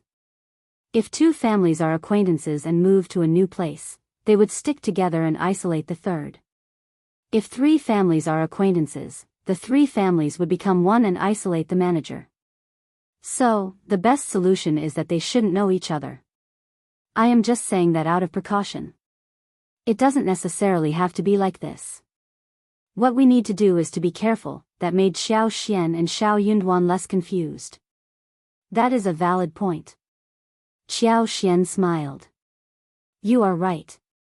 We better be careful. But for what you said, we would not have thought about this before. Xianxia thanked her constantly. You are welcome, Mrs. Xiao. The agent cheered inwardly. She could not help but develop a good feeling towards the couple. She had been in this business for more than 30 years, she was very experienced, and could see through the world easily. Generally speaking, people who became rich from ordinary or poor families had the biggest self-esteem and inferiority complex. They just did not listen to other people's suggestions, and always felt that others were laughing at them in their hearts. They would not ask for suggestions or be grateful like the woman in front of her. But Xianxia was frank and natural, which was a rare thing. She was confident and seemed to have a lot of abilities that would definitely take them ahead in life. So, the agent definitely wanted to befriend her. Finally, they bought 18 laborers as well as 6 maids. First Madam offered a temporary place for these people at the private mansion. Xianxia and Yuezheng thanked her for the generosity. The 3 households were called Lin Jin, Xiaoshirsan and Dongda, whilst the 6 maids were called Chunyu, Chuanfen, Damon, Xiaoman, Lixia and Liqiu. All of those were solar terms for easy remembrance. First Madam laughed at the logic behind the naming process. When the laborers were bought, Xiao Xian and Xiao Yunduan's mission was completed. After Madame Jia's banquet the next day, they would head home. It was a busy season for the farmer's family and they had no time to waste.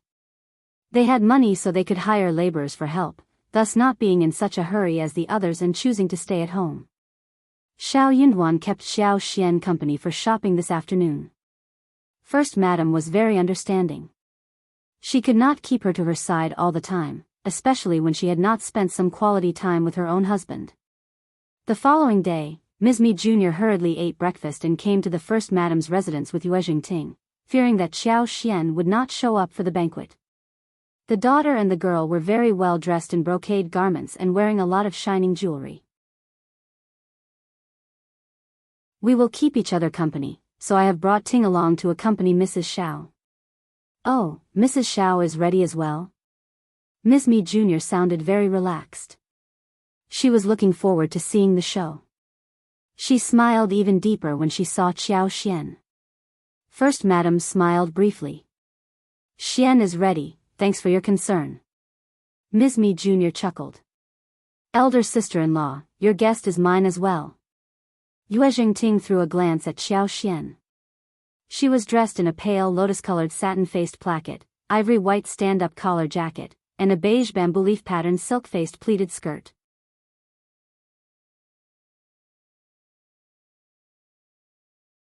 Chapter 520, Sidekick. Apart from a crystal-clear jasper hairpin studded with pearls the size of a finger, there were a few silver hairpins and silk flowers on the bun, completely different from how Yuezheng Ting and her mother were dressed.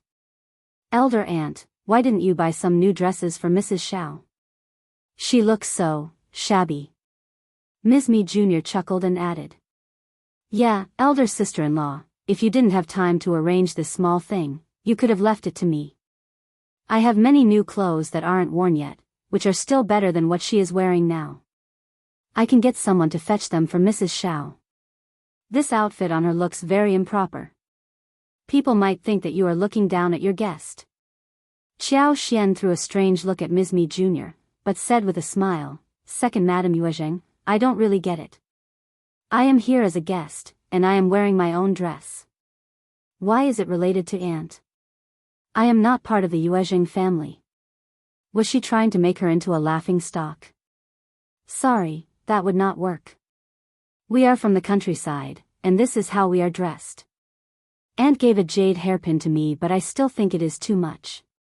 I am sure that Madame Jia knows where I am from, and if she looks down at me, she should not have sent me the invitation. Isn't that right? Xiao Xian heard from the First Madam that Madame Jia was Ms. Mi Jr.'s good friend. So, Ms. Mi Jr. should have said a lot of things to Madame Jia who would help Ms. Mi Jr. in every aspect. Therefore, Ms. Mi Jr. must have told Madame Jia everything about her. If Xiao Xian was dressed fitting her status, then she could counter anyone who laughed at her, and First Madam would help her as well. But if she was dressed above her status, she might become a laughing stock. Ms. Mi Jr. felt somehow uncomfortable, as if her secret had been seen through, so she felt annoyed due to shame. Madame Jia doesn't look down at you. But you are the guest I bring to the banquet, so you can always be dressed beautifully. Yuezheng Ting said straightforwardly, Mrs. Xiao, my mom is being kind-hearted. After all, you barely will get a chance to attend any banquet in the future, so you should cherish this occasion. First Madam frowned and threw Yuezheng Ting a displeased look. It seemed that this niece of hers had been completely ruined by her mother. This sister-in-law had ruined 2 of her daughters. How excellent she had been at raising a child. No need. Xiao Xian ignored her provocation and showed a brief smile. I am fine like this. Just save your breath. First Madam said coldly, Xian is the guest and she should have the final say. I like how she is dressed. Very proper. Ms. Mi Jr. sneered. Okay then, you have the say, elder sister-in-law. She sized up Xiao Xian secretly, thinking that Xiao Xian must be feeling unconvinced. She was a countryside person and she never had the qualification to attend any noble banquets in the province. It was such a rare opportunity. She would definitely have liked to dress up well and show up in glory. Every woman loved beautiful clothes and jewelry. Anyway, Ms. Mi Jr. snorted coldly. She believed that Xiao Xian would hate the elder sister-in-law for what she got now. It was a fun thing to watch.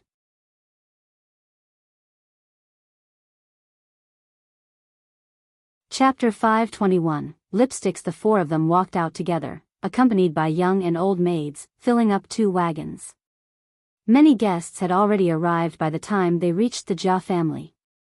First Madam had been to many banquets and feasts since she returned to the mansion during the new year, but she had not visited this place. It was also her first since her return. Madame Jia paid a great deal of attention to her arrival, especially coming to the door to greet them. They were all in a happy mood. First Madam introduced Xiao Xian formally to Madame Jia and the others. Xian and I hit it off instantly, and we have become good friends. I invited her to my mansion as a guest. Since you sent the invitation to me, I brought her along with me. She doesn't know much about the rules in the families in the province, so you should not laugh at her. Everyone smiled and said that they would not. Soon the guests settled down, and it was very lively in the hall. Young ladies and madams were gathered together and taking a walk in the garden. The ladies from the Jia family interacted with Xiao Xian with a smile, for the sake of First Madam. First Madam asked she to take good care of Xiao Xian, but threw her a worried look. In return, Xiao Xian smiled and nodded, indicating to her to remain assured. She was not being polite. She really did not need any help. She could see through every corner of the whole mansion by just touching one leaf. Her scope of sight was far beyond the mansion too. Nothing could escape her observation. If she were still set up after this, then she would just call herself unlucky. Those ladies and madams were all friends, or acquaintances, or had at least heard about each other. They accidentally or intentionally ignored Xiao Xian. Xiao Xian never had the intention to make herself a part of their lives. She did not care. She just went for a stroll among those people who were strangers.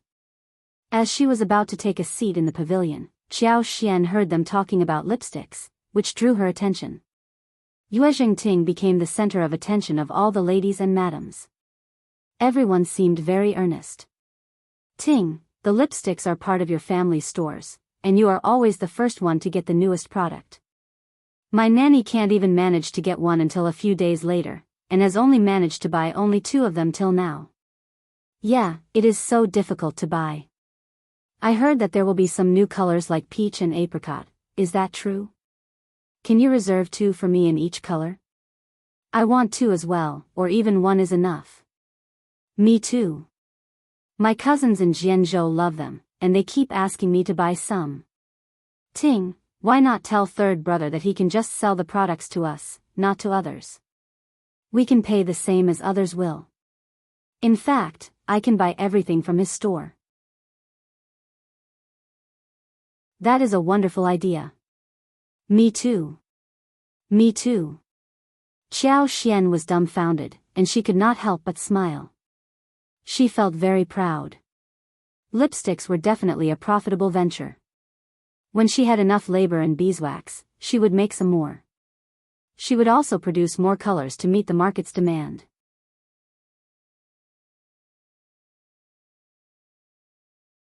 Chapter 522, Limited Version. Yuezheng Ting felt both furious and proud, seeing the jealous eyes. The outsiders might think that her third brother's business was equivalent to hers and that she could make these decisions, but the truth was not like that at all.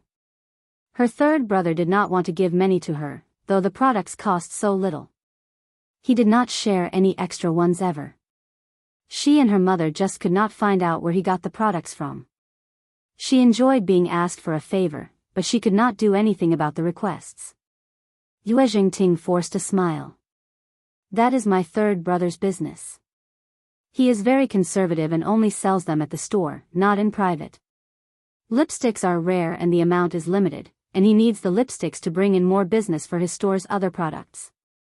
I can't persuade him when it comes to business. They all sighed and got very disappointed. It was not the first time for them to entrust Yuezheng Ting to do this, so they weren't too surprised or disappointed. They just spoke of it when the topic was mentioned again. What if it was possible this time? Yuezheng Ting saw Xianxia, who was leaning against the banister, and felt a bit annoyed, as if she had been humiliated in front of Xianxia, who may be laughing in her heart at this moment. She grabbed Xianxia and smiled at them. You may not know this, but Mrs. Xiao's husband and my third brother are in a good relationship. My third brother even has received them home as guests. Uncle and aunt treat them so well. Maybe you can beg Mrs. Xiao to talk with my third brother about this. Xianxia, she felt that this lady had hit the target unintentionally. If she told him about it, he would definitely agree. The lady seemed to have heard a huge joke. I am sure she doesn't even know what lipsticks are. Yeah, she definitely can't afford them. Ting, you are so funny. I think Ting might have her reason to say so. Maybe it is possible. What about having a try? I think so too. I really want new lipsticks. Me too. They all turned to Xianxia with a teasing smile. Well, Mrs. Xiao, can you speak with young Master Yuezheng about selling some lipsticks to us? We will pay according to the market price. We can share some commission fees with you for it. What about helping us? They all looked at Xianxia. Xianxia smiled. That won't work. Young Master Yuezheng has his own rules in business. If he breaks the rules, his reputation would be ruined. You can hire people to stand in the queue and you can buy them. But I do have a piece of news that I can reveal to you. I heard that young Master Yuezheng is going to present a limited version of lipsticks, which is a rare thing. 10 sets at most. If you need them to appear again, you may have to wait for a decade. They were all startled. Limited version? What is a limited version? It is very rare. That is great. I definitely want one.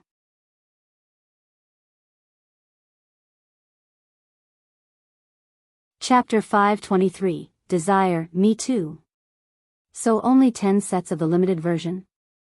That is so less. Yeah, it must be so difficult to buy one set. But why limited? Mrs. Xiao, can you tell us more? Yuezheng Ting's face changed.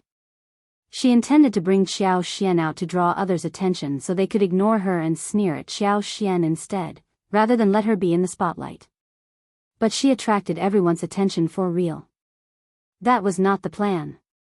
Also, Yuezheng Ting did not believe what Xianxia said. What limited version? Why only 10 sets? She was an outsider, how could she know so much? Mrs. Xiao is joking with us. Yuezheng Ting glanced at Xianxia and smiled. Stop it, Mrs. Xiao, you can't joke about business. Xianxia was not going to follow Yuezheng Ting's plan. She needed to promote the limited version. The more she promoted it, the more it would be discussed, and there would be more people who would want to buy it. The price would be raised, and the quality would look good as well. I am not joking. Xianxia pretended to be confused, chuckling. Second miss, that is what young Master Yuezheng said to me. This is not a joke. Yuezheng Ting was annoyed. Even if it is real, you can't spread the secret without third brother's permission. That is business, it can be either big or small, you can't just spread rumors. The girls were all startled, without any idea what to say. They glanced at Yuezheng Ting indifferently. Her reaction was way over the top. Who did she think they were that they needed to be guarded against? Xianxia blinked and showed a look of innocence. Second miss, you don't understand. Products should be promoted, that's how they sell well. I can promise that young Master Yuezheng did not ask me to keep it a secret. Yuezheng Ting sneered furiously. I don't even know about this, but you do? What can you promise yourself with? If you don't believe me, you can ask young Master Yuezheng about this. He said that not everyone will be able to afford the limited version. It is high-end, first class and has only 10 sets, very special and rare. He is going to promote it so everyone will know about it. Those who can't afford it would be jealous of those who can afford that. Why would he want to keep it a secret? Also, who does he think that he will sell the limited version to, if he keeps it as a secret? It would cost 3,000 or 4,000 liang for one limited version of lipsticks, as I heard. She had made the price higher, so that when people learned the real price, they would find it much easier to accept it and even feel that they had taken some advantage of it. What? 3,000 to 4,000 liang? Oh my. Did I hear it wrong? Mrs. Xiao, you must have heard it wrong. Seeing Yuezheng Ting obviously looking displeased, they did not dare to ask anything more, especially since Yuezheng Ting kept stopping Xian from sharing more details. But now everyone was very curious about the price. They needed to know it clearly, so that they could satisfy their need to know. Yuezheng Ting herself was surprised as well. She was about to deny it when she realized that Xian would not be stupid enough to make such an exaggerated joke, thus stopping herself.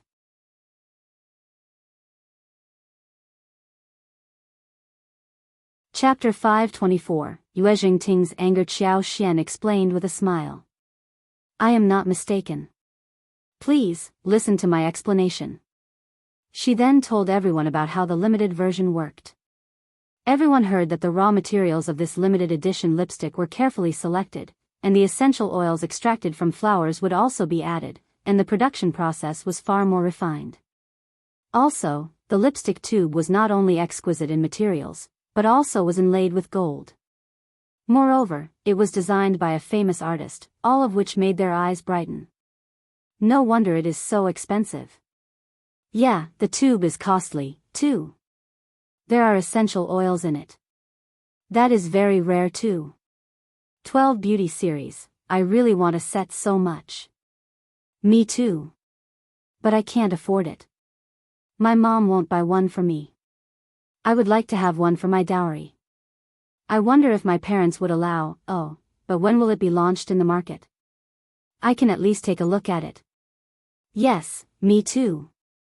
Everyone started to talk about it and expectantly turned to Xian. Yuezheng Ting clenched her teeth, and was furious inside her heart. Miss Xiao would not know everything, right?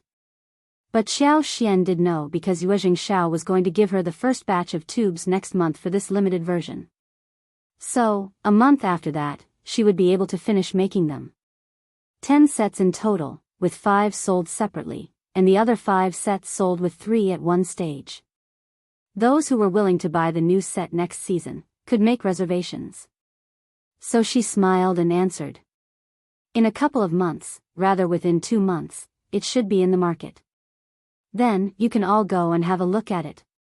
That's great. We will definitely be there, and we are going to buy 2 ordinary ones too. Me too. Those are wonderful things for me to take a look at. We may not be able to see them next time. Yeah. The group was chit-chatting, and people could not help but ask Xian if she could tell young Master Yuezheng to make some lipsticks that were not so expensive, but the quantity was limited. It didn't matter if the price was higher than the normal, but the workmanship should also be exquisite, and it was best to add some essential oils as well. Xian, low-class limited version? That could work, but not right now. They needed to first sell the limited version of high quality, and maybe then, they could make something else. The luxurious version had not been launched in the market, and hence, the low-class limited version should not appear so soon. Well, young Master Yuezheng is in this business. You can all send your suggestions to the manager and the sales boys at the store. They would surely pass them on to young Master Yuezheng. They all laughed. Okay, that sounds right. I will do that. I want a limited version as well, but not something that costs me 3,000 or 4,000 liang, a few hundred will do. They all nodded in agreement. Xian smiled and looked earnestly at them. They were all money to her. Seeing Xian getting so popular, Yuezheng Ting got so angry that she almost broke her teeth. Miss Xiao was behaving way over the top. She was just a countryside woman who should know nothing. But she kept promoting her third brother. She was going to tell the third brother about this so that he could reprimand her. Yuezheng Ting felt so annoyed and then whispered an idea into Jiang's ears.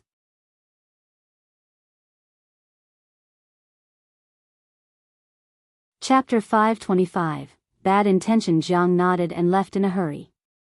Soon a maid came to serve Xianxia the tea, and before she was able to pass it on, she went to accept the tray with a smile and said, "Thanks for bringing it to me, one will take it over from here." The maid was startled and the tray was in Zai's hands smoothly. She threw a subconscious look at Yuezheng Ting, forced a smile and left it. That made Yuezheng Ting feel even more annoyed. It was still a bit cold at this time of the year, and they had been out for a long while. Soon it was time for lunch, and the two ladies of the Jia family made an announcement. Everyone got up and went back to the hall. After lunch, they watched the play and they would be going home after that. Seeing Xianxia coming back safe and sound, First Madam let out a sigh of relief, whispering to Xianxia holding her hands. "Everything all right?" Xianxia smiled and said, "Don't worry, everything is fine.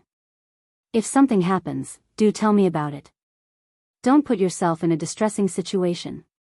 Xianxia felt her heart turning warm. "One won't. She was with me. You can ask her." She chuckled. "First Madam, Mrs. Xiao was great. I will tell you what happened. You will admire her too after that." Xianxia chuckled. She was just promoting her own lipsticks. That did make her feel good. "That is wonderful. I can't wait to go back and hear about it." First Madam looked very curious. Soon the banquet started, and Madame Jia asked them to be seated at the table. There were 2 tables in total, with 8 people at each. The elderly madams were in the main hall whilst the younger ones were in the wing hall. Xianxia came in with Yuezheng Ting, but she did not feel like sitting with her. She was worried that the girl was up to something. Had it not been for she stopping it, the tea would have spilled all over her, back at the pavilion. So, Xianxia kept herself away from Yuezheng Ting. But she was still framed, eventually. The maid serving the soup spilled it on Lady Min, who was seated next to Xianxia. She immediately kneeled down and begged for forgiveness, saying that it was Xianxia who hit her so she spilled the soup. Lady Min snapped at Xianxia. "You know how much my dress costs? 80 liang. Can you afford it? It is made from a new material, and you ruined it." Everyone looked at each other, uttering no sound. After all, they did not care since they were not involved. No one wanted trouble for themselves. Unless it was Xianxia's friends who would defend her. But Xianxia had no friend and Lady Min was apparently a more promising contact to stick to for future use. Therefore, they had picked their favored side. Those who were Yuezheng Ting's good friends were very happy to see how the show went. She was so angry. "Lady Min, I saw that Mrs. Xiao, she..." Xianxia stopped her and turned to Lady Min. "You are sure it was me?" Lady Min sneered. "The maid won't make a mistake, would she?" Xianxia smiled. "Yeah, maids at the Jia family are well trained. So, I don't think that they would make a mistake." The 2 ladies of the Jia family suddenly felt embarrassed. Many ladies turned to them curiously as well. The maid should admit the fault even if it was not her. After all, she was a maid. So, either she was looking down at Xianxia, or just trying to get herself out of the trouble. A maid who should not blame guests so casually.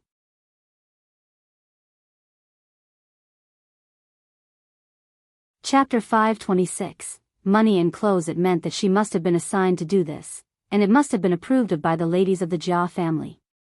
Else a maid would not dare do something like that. Finally, it pointed to just one thing: the Jia family wasn't a very nice family. Xianxia was the first-time guest. Why should the Jia family cause her trouble? Also, if a maid dares to do this, it was because her mistress wasn't nice. Totally immoral and uneducated. The 2 ladies of the Jia family glanced at Yuezheng Ting and regretted it. It was Yuezheng Ting who had begged them and promised them something so they could arrange Xianxia to sit next to Lady Min, who was narrow-minded and cared about her appearance. She wanted to set up Xianxia. She did manage to set up Xiao, but Xiao got the Jia family involved in this as well. Xiao added. Since you are sure that it was me who did this, then Lady Min, I am sorry and I can pay you 100 liang for this dress, alright? Lady Min was startled and snorted. Pay me then. She could not help but burst with joy. 100 liang. She only had a monthly pocket money of 3 liang, and she barely had any extra money to spend. This amount was going to keep her rich for a long while. But Xiao added politely. Then my 100 liang should be able to buy out this dress, right? Lady Min should never be allowed to have this dress any longer, no? Too bad that it can't be washed by you. I can take it home and wash it myself. Could you please give me the dress? Ha ha ha ha. Ha ha ha. Most young ladies and madams laughed, as they turned to Xiao disdainfully. She was indeed a countryside woman who even wanted a dress someone else had worn before. How humiliating. Yuezheng Ting laughed too. She was glad to see the situation develop like this. If she recounted the story to the whole mansion, everyone was going to laugh at her. Her elder aunt had considered this kind of girl as someone important. Wasn't she afraid of getting humiliated? Lady Min snorted proudly. Sure, pay me and the dress is yours. Take it as you want. Keep Lady Min company to get changed, and remember to give me the dress when she is done. Xiao said and handed over 100 liang to Shi, saying calmly, then, I can ask aunt who makes this dress so expensive and worth so much money, so I can also buy 2 sets of garments to take them home for my sister-in-law. It was very quiet in the hall. Everyone was startled. Lady Min suddenly realized what was happening. She flushed as she turned to Xiao, looking furious. Xiao was still composed and looked at her calmly. She spent 100 liang buying the dress and she had all the rights to do anything she wanted with it. Everyone knew that Lady Min's dress was not worth 100 liang, or even 80 liang as she claimed. It would be priced at most at 8 liang. She was just bullying Xiao for being a countryside girl who knew nothing. She wanted to threaten and frighten Xiao so she could beg for forgiveness. Everyone had been amused to see Xiao offering 100 liang to purchase the dress.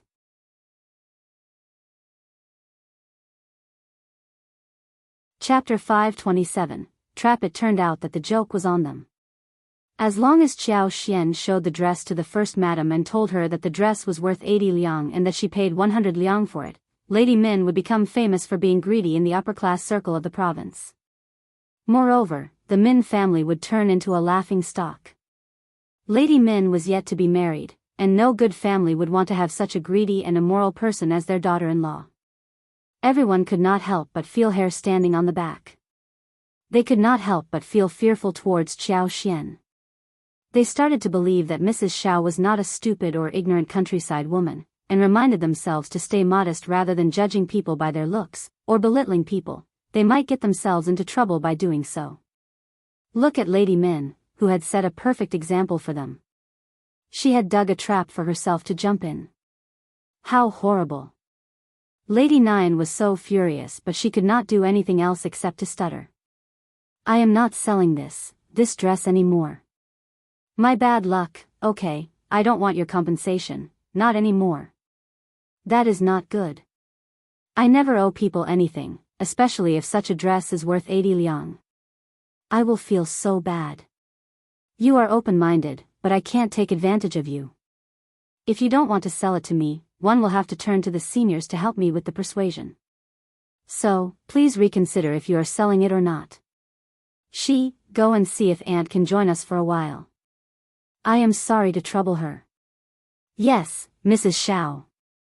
She got so excited that she was about to hurry away. Lady Nine panicked. No, not now. Xiao put on an even more sincere look. She has to go there, you know. I never take advantage of people, especially because this dress is so expensive. Lady Nine shivered out of anger, turning to look at Yuezheng Ting. She could tell clearly that Yuezheng Ting disliked Xiao. But Yuezheng Ting had been shocked by what Xiao did, and her mind was in a mess. What was going on? She had never expected that Xiao Xian would dare to set up Lady Min. With one sentence, Lady Min was totally exposed. She was someone who bullied the weak, not someone who stood up to help others in trouble.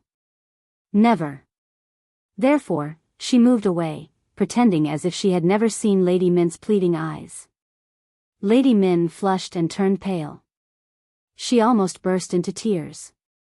Her maid was dumbfounded too. She threw herself onto the ground and said in a shivering voice, "It was me. It was me who bumped into Mrs. Xiao's arms so the soup was over Lady Min. It was my fault, please, forgive me." But that was not what the maid from the Jia family said. That girl insisted that it was me. So, which of you lied? It is so funny. Why lie about such a small thing? Everyone present. Honestly. First Madam had spotted someone distinguished. No wonder First Madam had always been outstanding in her abilities. The two ladies from the Jia family turned uncomfortable as well. One of them kept blaming Xiao Xian for being so nosy to have pointed them out, dragging them down. But they should have realized that they were not being polite towards Xiao Xian when they tried to set her up.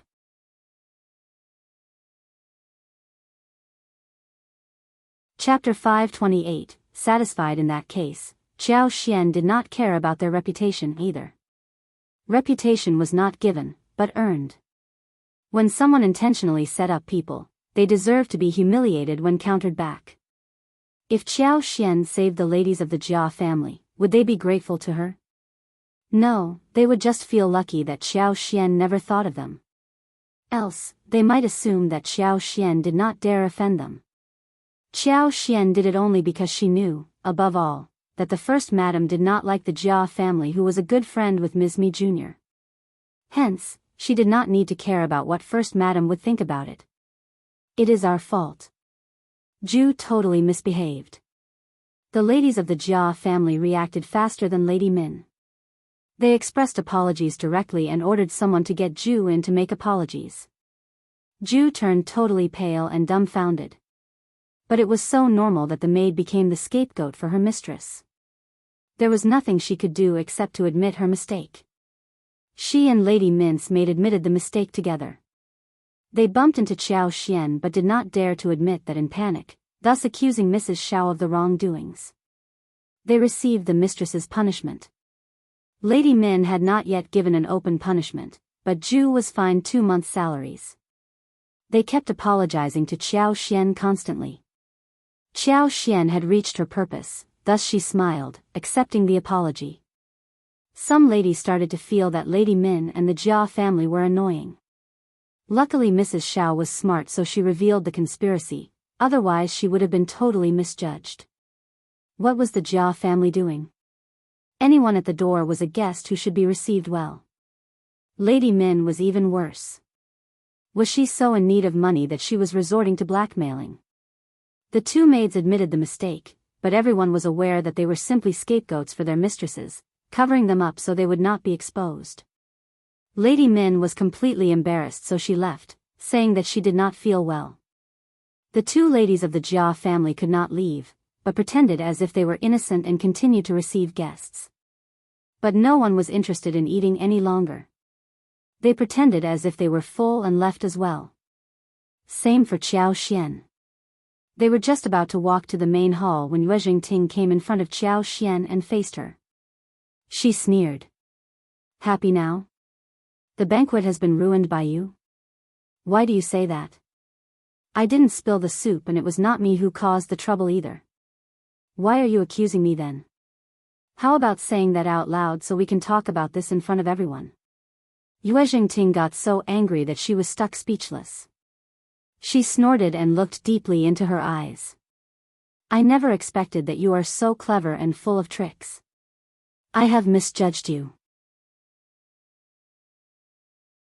Xiao Xian thought to herself and believed that she was still being misunderstood by her. Yuezheng Ting did not know that she was rich. Nor did she know that she was also an officer's daughter. She also did not know that she was the one who produced the lipsticks. Most importantly, she did not know that her elder uncle's disease was cured by Qiao Xian. If she knew all of these, she would definitely pass out. "I don't know you well, second miss, and it is very normal that you don't know me." Yuezheng Ting snorted and left angrily. She was dumbfounded. But she was totally convinced by Mrs. Shad's conduct.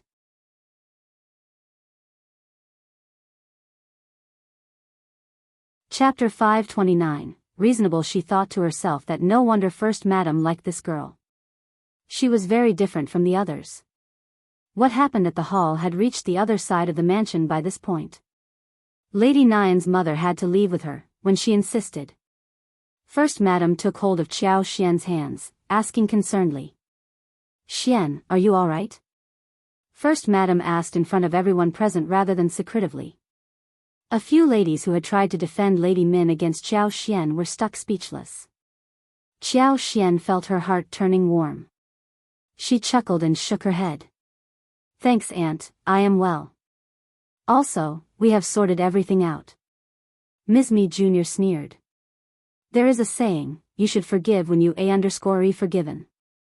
Xian, your behavior was way over the top. What was the point in doing all this?" "What are you talking about?" First Madam threw her a sidelong glance. Xian said that they have sorted things through. "Sure, we need to be reasonable, but not get others wrongfully accused of something as well." When First Madam was not around, Ms. Mi Jr. was the face of the Yuezheng family in society. So, when she was hailed into the air, she felt very arrogant. Gradually, she even started to believe that First Madam was never going to return to the mansion, thus behaving even more arrogantly.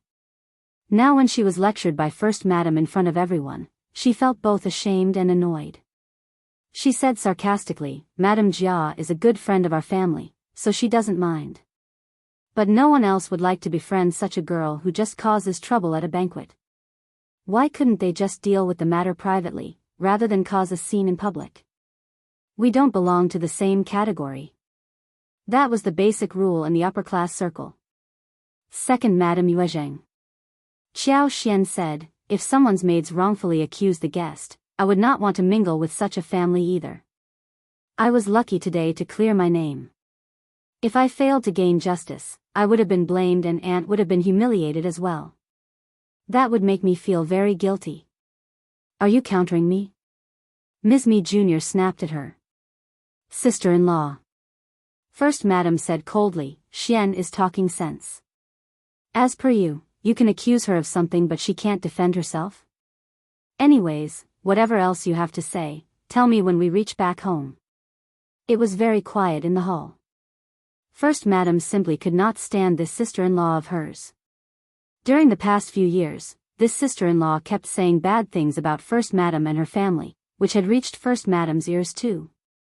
But the first section of the family only focused upon old master's disease, especially First Madam, who never cared about such useless gossip. But things were different now. She could not stand it when Ms. Ni Jr. scolded the junior girl she had personally recommended. "Elder sister-in-law, are you lecturing me for someone outside the family? I am talking sense with you.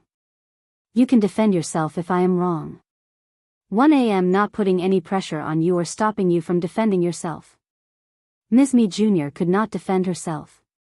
After all, the fault was that of Lady Min and the maids of the Jia family. If Qiao Xian had not pointed it out, it would just be a vague situation that could be solved casually.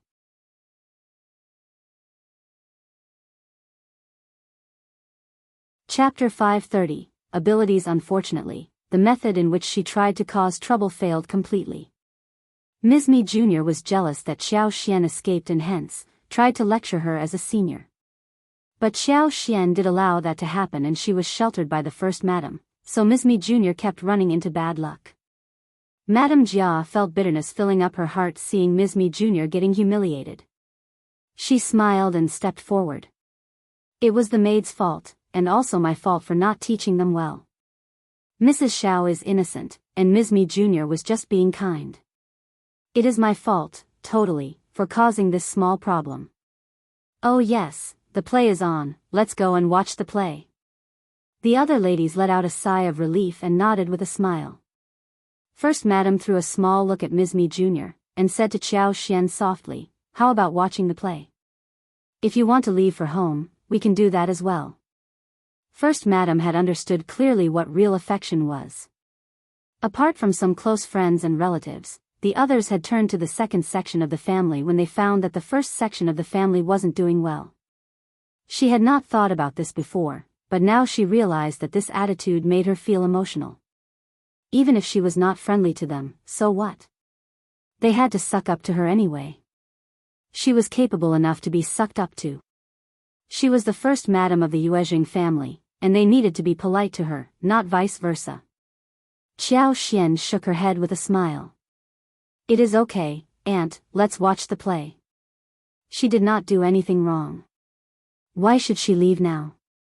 If they left now, Ms. Mi Jr. might take the chance and cause trouble." First Madam smiled. "Okay, just tell me when you feel like leaving." No one dared to look down at Xianxia any longer and served her carefully. No one dared to offend someone who was so strong, especially in a circle like this. Xianxia was strong herself and she was under the protection of the First Madam, so no one would dare to cause any trouble to her. Ms. Mi Jr. and Yuezheng Ting looked as if they were fine, but they felt so annoyed inwardly. They brought Xianxia here because they wanted to humiliate her in public so that First Madam could be humiliated too. But things turned out to be very different. On the contrary, Ms. Mi Jr. was lectured by the First Madam, which changed her image in front of the other madams and young ladies. Everyone understood who was the hostess of the Yuezheng family, and that the second madam simply had no sway in the mansion. It was a peaceful and lovely time watching the play in the afternoon. When the First Madam left with Xianxia, Ms. Mi Jr. and Yuezheng Ting refused to leave. They wanted to have a few words with the madam of the Jia family. First Madam did not care and left with Xianxia first. On the wagon, she could not wait and asked Xianxia about what happened in detail. She laughed.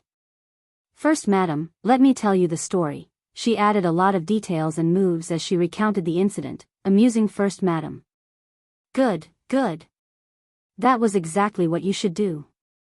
First Madam took Xiaoxian's hand and smiled. "I'll treat you as my daughter, and if anyone dares to offend my daughter, they will have to think about the consequences." Xiaoxian felt warmth in her heart and chuckled. "Thanks, Aunt." First Madam laughed and held her hand tightly. "No need to thank me."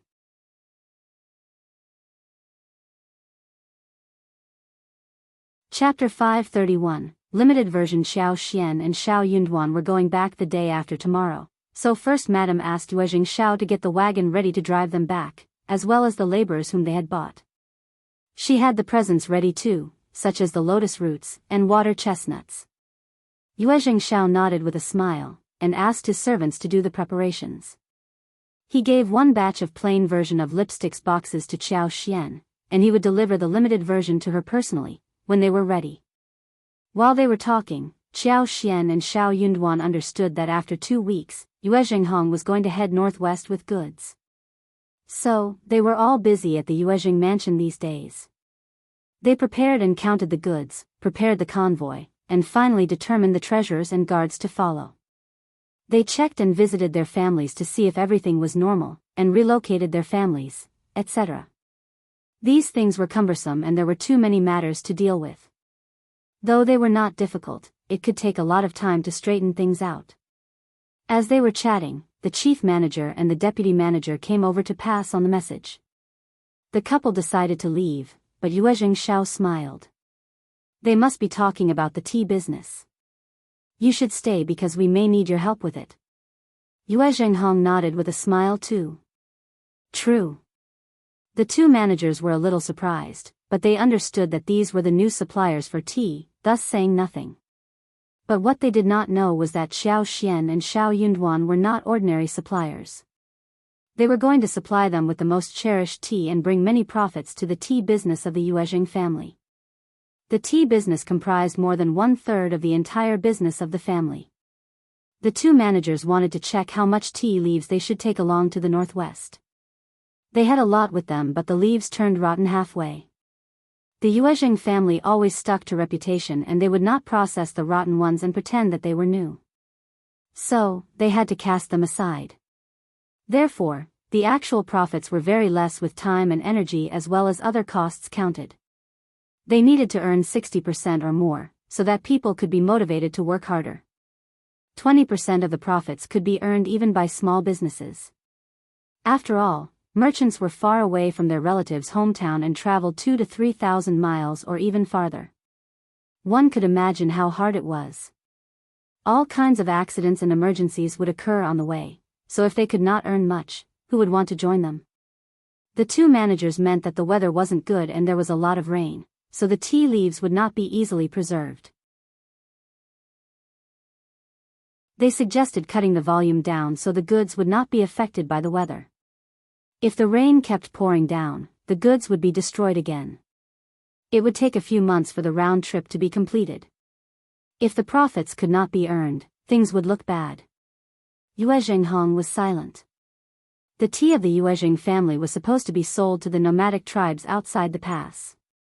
What the nomadic tribes lacked most were tea and salt.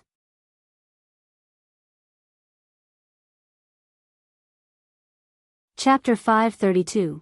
Tea brick salt was under the control of the imperial court, and the Yuezheng family could not get their hand in. But tea had been their business for many years, and the Yuezheng family started with such a business. If they took smaller amounts, the tribes might get disappointed, and the other business families might take that chance and sneak in, replacing them as the main supplier. If they were replaced, not only tea leaves, but other goods might not sell easily. As long as they had satisfying tea leaves, the other goods could be sold at the same time. If the amount of tea leaves wasn't enough, then they would need to find other new clients and turn to other aspects. That was not what Yuezheng was willing to do. They were mainly a tea leaves business family, and they were experienced in it. Also, Xiaoxian and Xiaoyun's tea farms would have a small amount of goods in early autumn this year, but next year's supply would be greatly increased. After 2 or 3 years, it would reach a stable amount, and it would increase in the next few years steadily. Those were not ordinary tea leaves, but golden sprouts and lavender. With these two categories of tea leaves, the Yuezheng family could expand this business line to the capital. Yuezheng had been trying to expand the business to the capital, but his father ran into an accident and the whole thing was postponed. Now his father had healed and the golden sprouts and lavenders were soon going to be available, so the plan could be resumed, and things would become much easier. After all, these two kinds were the most difficult to cultivate and the capital had a high demand for them. Hence, as long as he had the goods, no one would be able to get rid of them. They needed to stick to the tea leaves business. It should never fade away. But the weather had made things difficult in the recent past. What if the weather turned better this year? The two managers and the two owners started having an argument. Both sides had their reasonable contentions and did not retreat at all, so the argument became very lively. Xiaoxian and Xiaoyun exchanged a look between themselves. What were they doing here? Watching the show? Xiaoyun smiled bitterly. He knew nothing about business, let alone tea leaves. But Xiaoxian gave a suggestion instinctively. Tea leaves can be made into the shape of brick, easier to transport and much less likely to get rotten. She faintly remembered that there was a documentary about tea transportation, where the tea bricks were mentioned. The argument stopped immediately. The deputy manager did not show any look of contempt, seeing that it was the two owners' good friend who had spoken. But he still said calmly, "Mrs. Xiao, we are already using tea bricks." Yuezheng suddenly had hope rising inside his heart, when he saw this couple who had surprised them so many times. What if he made the right bet? Actually, bricks are differently made and processed. Some bricks can preserve the taste, color, and avoid some flaws. Unfortunately, our bricks aren't good enough, so we are always seeking better ways to make tea bricks.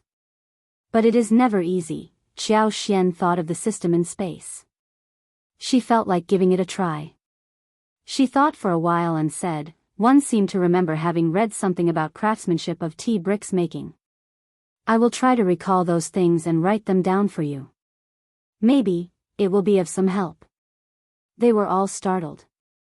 Yuezheng Xiao was also taken aback. Are you sure? We would pay for it, if you have a better method for making tea bricks.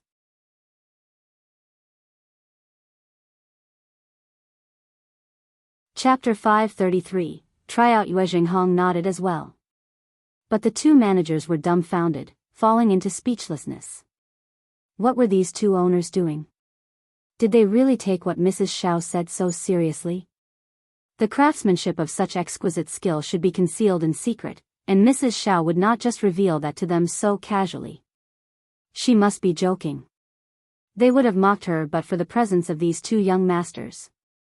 How shameless she was. Xianxia looked frank and honest. She smiled without any embarrassment. Let me give it a try. It didn't depend on her whether she could find a solution. She was going to look it up in space. If she could find the method, that would be great.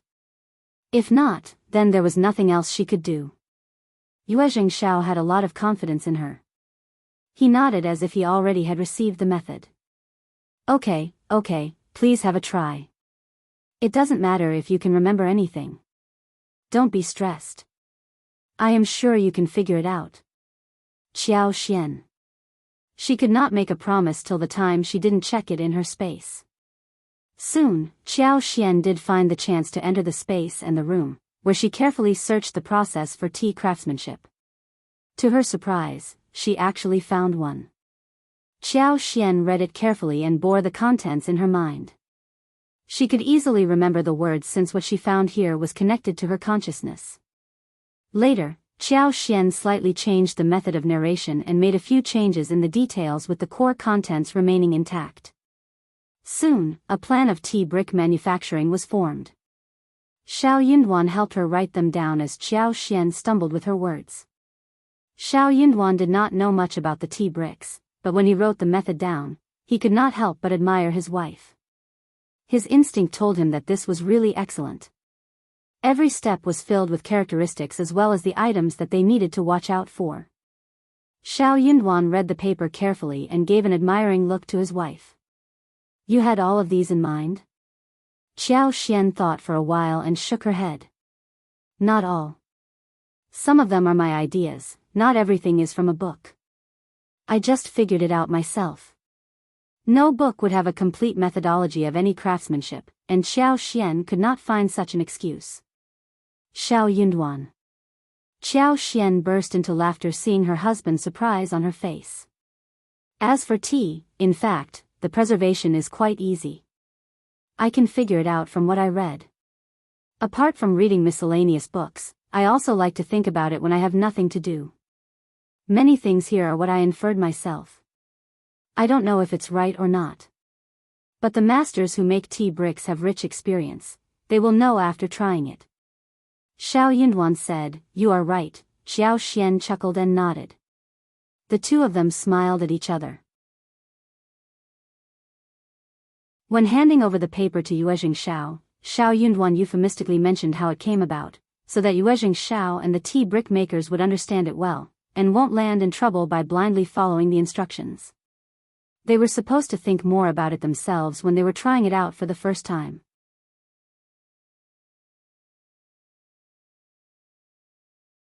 Chapter 534, presents. Yuezheng was shocked as well. His sister-in-law was really bold and full of ideas. Then, he realized that she was not an ordinary woman. She had read a lot and was very smart. She loved to think broadly and could come up with so many delicious things to cook. Tea bricks might be her specialty as well. Some people could be good at something that no one else was able to surpass. After the paper was given to Yuezheng Yuezheng and Xianxia left according to the original plan. They could not be away from home for too long during this season of the year. First Madame was unwilling to see them leave, but there was no choice. She ordered the kitchen to prepare a lot of things for them to eat on the way, and did not release Xianxia's hands for a long while. They had 5 wagons on the way back home. They didn't contain much luggage, but there were many people. Yuezheng had arranged it all, and Chu Shan led the way. However, not long after they left the gate, Ms. Mi Jr.'s servant, Auntie Mao, stopped the wagon. "Please, young Master Xiao, Mrs. Xiao. Our madam has a present to give to you. Hence, I am waiting for you here." Soon after, a maid came forward with a huge box. Xiao Xian did not take it but smiled. "Thanks, aunt, please tell second madam that we have accepted her kindness, but we don't need the present." "That's kind of you, Mrs. Xiao." Auntie Mao smiled, as she led forward a girl in her teens. The girl was wearing a light pink embroidered dress, with a slender waist, petite and exquisite.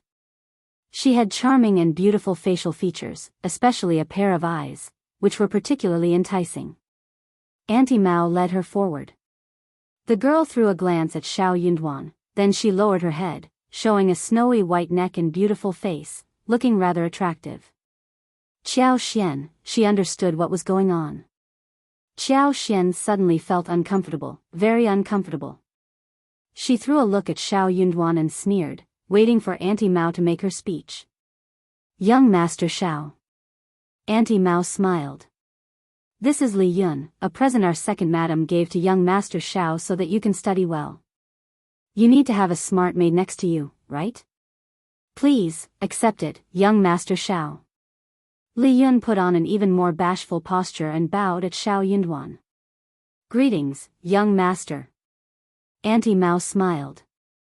"Get onto the wagon. Do remember to serve young Master Xiao. From this day on, you are young Master Xiao's girl." "Yes, auntie."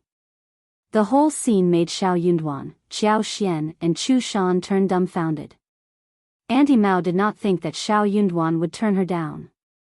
All men liked beautiful women, especially scholars who loved to have charming girls to keep them company when they read. Li Yun was young, beautiful, and lively. No man would turn her down, especially someone like Xiao Yunduan, who was from an ordinary family. He would definitely want to have someone like her next to him. Xiao Yunduan understood what was going on. But this was the first time he learned about something like this. He flushed and said, "Wait a moment. I don't need her. Please take her back, thanks." Li Yun was startled climbing midway onto the wagon.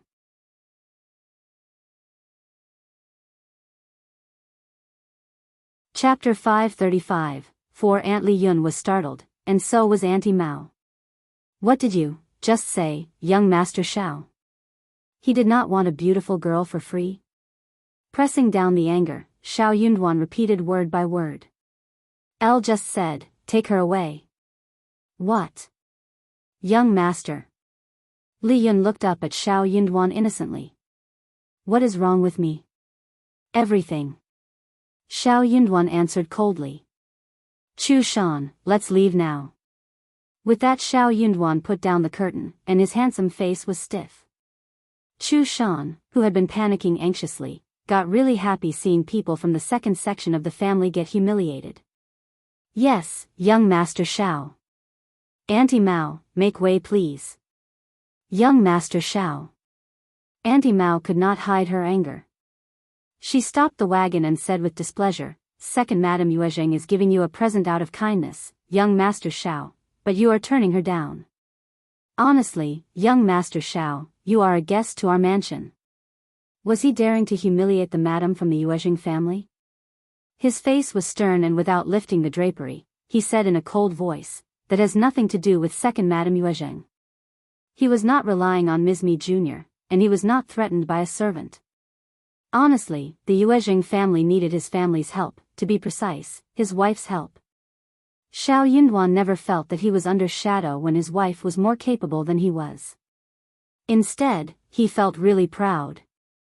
Xiao Xian lifted the curtain and said, "Auntie Mao, thank you for the present. We can accept the present, but I want to clarify something. This means that she will be completely at our disposal, right?" Auntie Mao thought that something sounded wrong. But she did not dwell on that and added with a smile. "You are right, Mrs. Xiao, this is the present to young Master Xiao, and she will be at your disposal, if you accept it." "That is great." Xiao Xian smiled. "Then, I am giving her away to the first madam of your mansion, namely my aunt."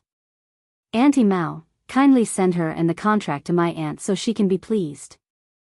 A beautiful, nice maid will definitely make her happy. What? Auntie Mao's face changed. She was totally dumbfounded. What was this situation? Chu Shan could not hide his chuckle. He was watching the show proudly. Before the first madam and old master came back to the mansion, this old aunt tormented the servants of the first section of the family together with second Madam Yuezheng. So, he was very glad to see her getting thrashed. Xiao Yunduan was pleased too. He said coldly, "My wife is right. Auntie Mao, do remember to have her delivered to Aunt." "Yeah, she is at our disposal, isn't she? Hence, it depends on us how we deal with her. Auntie Mao can't decide on our behalf, right? I don't think second Madam Yuezheng would be so stingy as to take back her gift. We will ask our aunt next time about it." Auntie Mao got so angry that her face twisted. Li Yun was so shocked. What did she do? Why was she treated like that?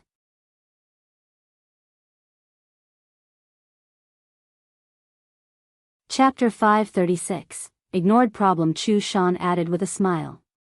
"Don't worry, young Master Xiao and Mrs. Xiao, I will definitely tell First Madam about this once I get back.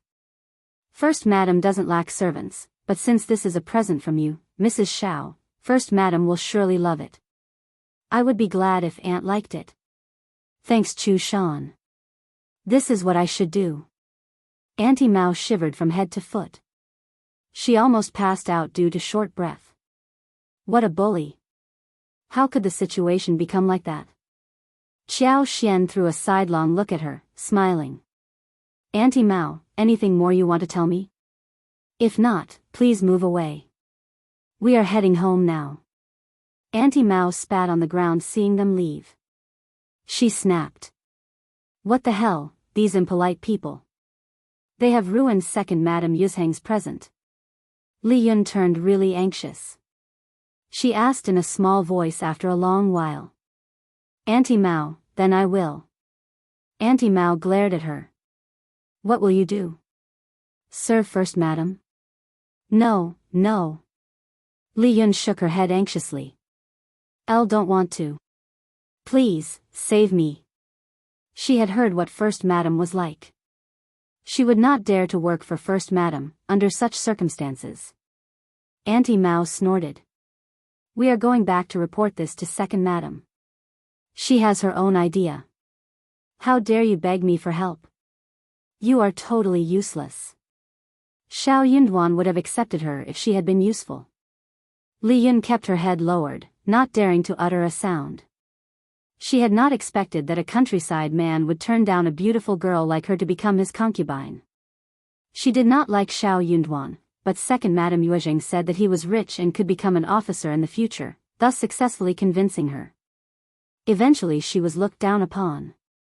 That made Li Yun really sad. In the wagon, Xiao Yunduan felt especially annoyed. He had not expected that Ms. Mi Jr. would be so disgusting. He threw a quick look towards Xiao Xian, thinking that he should say something. But Xiao Xian did not look very happy and Xiao Yunduan somehow felt a little nervous, not knowing what to say. So, he could only glance at her secretly. Although Auntie Mao was driven away and the annoying Ms. Mi Jr. would get really pissed, Xiao Xian was indeed in a bad mood. She suddenly thought of a problem that she had been ignoring all this time. She was having a smooth time at her mother-in-law's home, and her mother-in-law showed her favor boldly among all of her 3 daughter-in-laws. No one even objected to that. Her elder sister-in-law and third sister-in-law all trusted her, so did she and Tao Tao, who admired her greatly and took her advice. Although her father-in-law wasn't that reliable, she was out of his control. Moreover, she did not care about the other sections of the Xiao family. Xiao Yunduan treated her nicely too, although they did not say it straightforwardly. Both of them should know that Xiao Xian was not going to leave the Xiao family and they would become a real couple in the future. Why not? Xiao Yunduan was nice to her and he defended her in front of the Qiao family. He even promised to her that he would always stay by her side, so that she would never be bullied or looked down at.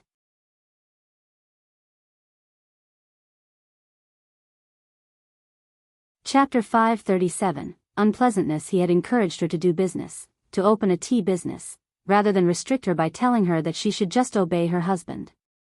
With this as the basis, Xianxia knew clearly that she was never going to find anyone else in this era that would treat her equally well.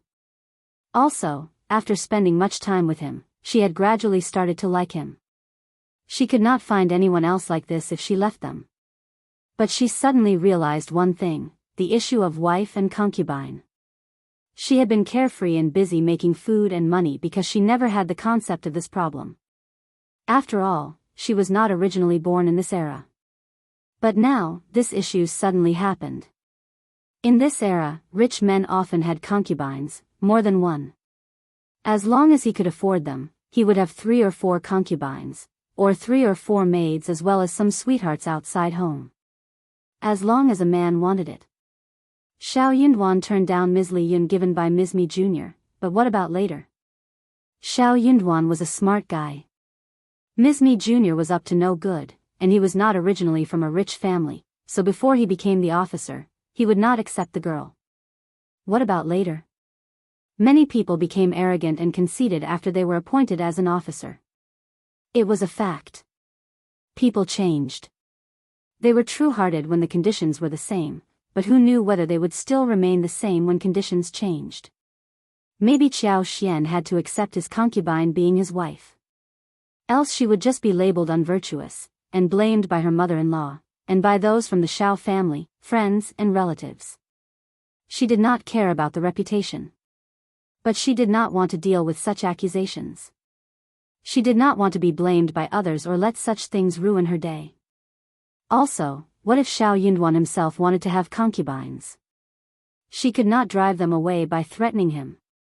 If his superiors and fellows gave him beautiful girls, how could he turn them down, and how many times could he turn them down? The refusal might affect his career. Would he rather give up his career? Even if he failed to become an officer, he might still have concubines when he became rich. Xianxia felt really distressed as she thought about this. Men. Life was going to be so hard. She had thought that she was lucky enough to have a good mother-in-law and a good family as well as a good man, but there was this hidden, huge problem in front of her. So annoying. Xianxia looked up at Xiao Yunduan and felt distressed. Xiao Yunduan also sensed something weird going on with her. He felt very confused and anxious, thinking that it must be something to do with him. But he also hoped that it was not his fault. Yet the feeling was getting weirder than before. He could not help but observe Xianxia, and then he saw Xiaoxian's look of grudge. Xiao Yunduan was startled. What is going on, darling? What was going on? Xiaoxian snorted and suddenly felt sourness attacking her, as if she were already the wife without virtue, who was blamed by everyone in the neighborhood. She almost burst into tears. Xiao Yunduan panicked. What happened, darling? Please, don't cry.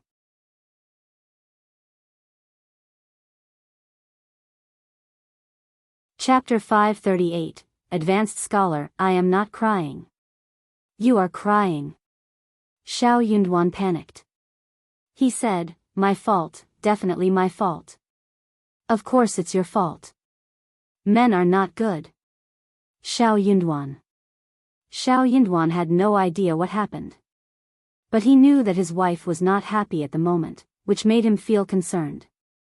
He thought for a while and then said gently, other men have nothing to do with us. Tell me what is wrong with me, please. Xiaoxian was so engaged in her imagination that she blurted out immediately. You are going to marry a concubine. Xiao Yunduan was startled. What? No, 1 a.m. not. He denied it instantly. Xiaoxian snorted. You will, in the future. Xiao Yunduan. He was speechless. Elle won't in the future, either. Xiaoxian did not believe him. You just saying nice words. When you become an officer, you will need a concubine to keep up your reputation. Or your colleagues and superiors give you one.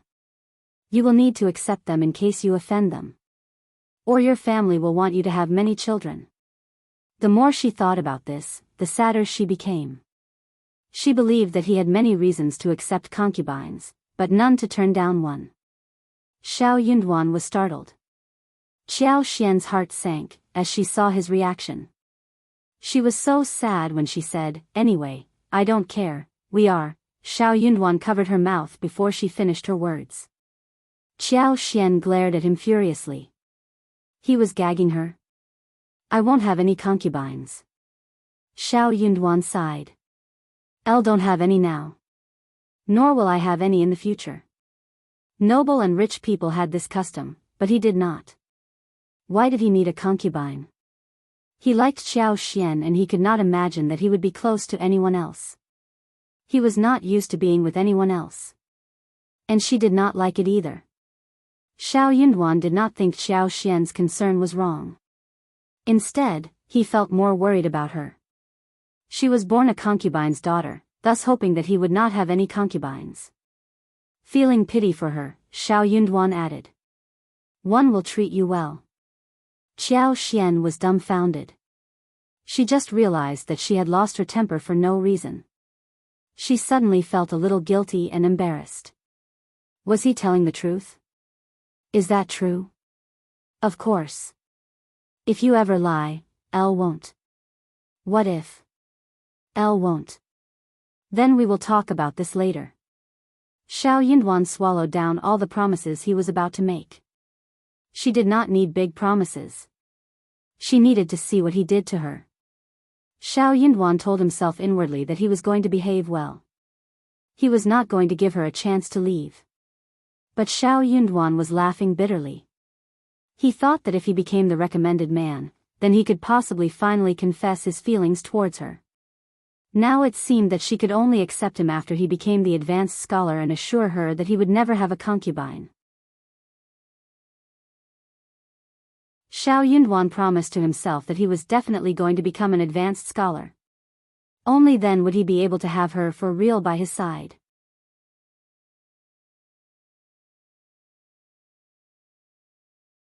Chapter 539. On the couch hearing his solemn okay, Xiao Xian felt that he was sincere. That made her feel slightly better. That would do. She had a lot of money. Most importantly, and Yuezheng treated her well, and the first section of the Xiao family were not unreasonable people. If that day really came, they could separate the properties and she could make sure the breakup went peacefully, even if it meant that she might face some losses. When this idea came into her mind, Xiao Xian finally felt slightly assured. She was not alone in this world, anyway. But she did not want this to happen. Just the thought of it was distressing enough. They arrived at Heshan County by the evening and stopped by the Zhang village first. They had told Ding Erju and his wife about buying a dozen laborers before, so the couple wasn't that surprised to see them. They had got all the daily necessities ready. Anything that was missing, they could go and fill them up the next day. Xiao Xian and Xiao Yunduan gave them some instructions, and left the three families in Ding Erju and his wife's hands. They will drop by the next day. It was very late already, and they could not do everything on the same day. They were going to have a detailed discussion the next day, when they were going to pick the lotus roots. The coachman of the three wagons stayed overnight at the Zhang village, whilst Chu Shan drove the couple back to their village. The two wagons did not stop until they came into the yard. The 6 maids were quite nervous as they got off the wagon. Miss Fong as well as the other family was very surprised to see them. They had been informed about the arrival of the maids and they were used to Lu Yan's presence. So the 6 maids did not startle Miss Fong and the others too much. Soon they all calmed down. Xiao Xian led the 6 maids to kowtow to the whole family and passed on their names. It was very late, and they did not need to work at this moment. They were arranged to live in the back house, with 3 girls sharing one room. When the 6 maids were settled, everyone relaxed, especially Tao Tao and Qi, who approached Xiao Xian and smiled. Xiao Xian was also smiling happily. She had not met her family for a long time and she could not wait to share details of the trip with them. Xiao Yunduan's lips curved. He knew that his wife loved this family, and had long since developed sincere feelings towards everyone.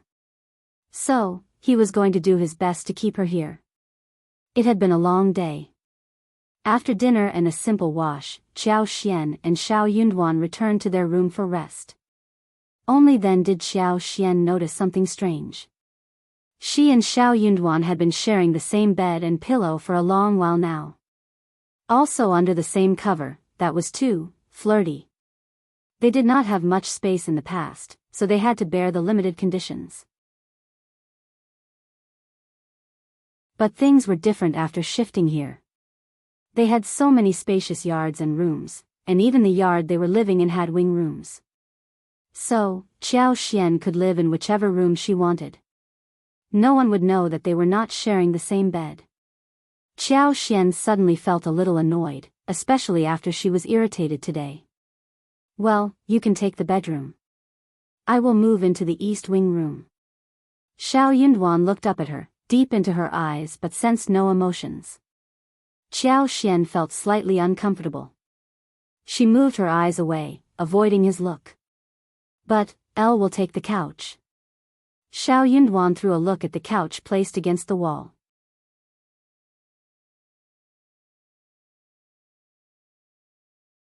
Chapter 540, not saying the couch was not wide or long, barely enough for one person. It would definitely cause discomfort. But he did not want to sleep in a different bedroom from Xiao Xian. Xiao Xian's eyes widened. There is no need, it will do. Xiao Yunduan smiled. In case Mom finds out about it. Also, no matter where you sleep, it is the same, isn't it? Xiao Xian was stuck with words. True. They all knew that she and Xiao Yunduan were a married couple, and they could not spill the truth about their relation to anyone else. Even if they were divorced, she would still be considered to have been through one marriage, after all. So, there was no need to be too particular at this moment. Hence, they could just share one room in case some accident happened. Most importantly, Xiao Yunduan sounded so determined that she could not turn him down. But the couch doesn't seem very comfortable. Xiao Yunduan agreed inwardly. But he disagreed on the surface. That is fine. It is okay for me. Oh, if you don't feel comfortable, don't stick around. Take the east wing room. Xiao Xian had no words to say any further. She had said whatever she was supposed to say, and that was all she could do. Xiao Yunduan laughed and said gently, "It is getting late, let's settle daven." What? Okay, it was a quiet night. But when they got up the following morning, Xiao Yunduan looked very tired from sleeping on the couch. He had dark circles around the eyes, and was massaging his shoulders. Xiao Xian felt a little guilty, and said involuntarily, "What about you take the east wing room? Or I can." No need, really. Xiao Yunduan smiled brightly. I can manage. Xiao Xian was speechless. Okay then. When they got up, the 6 maids were already up. The 6 girls were cautious and timid, at a loss. They had no idea what they should do. Seeing Ms. Fong and Yang Xiaoni working, they went up to offer some help. But they caused a mess. Ms. Fong and Yang Xiaoni felt a little helpless as well. If they were told to work, there wasn't so much for them to do anyway. And Ms. Fong did not seem to feel that stone-hearted to give them so much work, seeing that they were afraid to be driven away at the first mistake. But they were the maids, and they should work. Ms. Fong understood that maids should not be spoiled, after what they had experienced with Lu Yan. Otherwise the spoiled maids would cause the family trouble. They were different from Lu Yan. They were going to be kept at home for long. Seeing Xiao Xian and Xiao Yunduan walk in, Ms. Fong and her daughters-in-law let out a big relief. Oh Ms. Qiao, what should these 6 girls do? Please make some arrangements. As long as they were not lingering in front of her, or they would just cause trouble. Xiao Xian and Xiao Yunduan exchanged an amused look. Xiao Xian smiled. It is my fault, sorry for having caused you trouble. All you girls, come here. The 6 maids also let out a sigh of relief, as if they had found the decision-maker. They answered and came to them. Xian glanced at them and felt very satisfied. With First Madam around, the agent offered her exactly what she needed for the family. These 6 girls were all very reliable.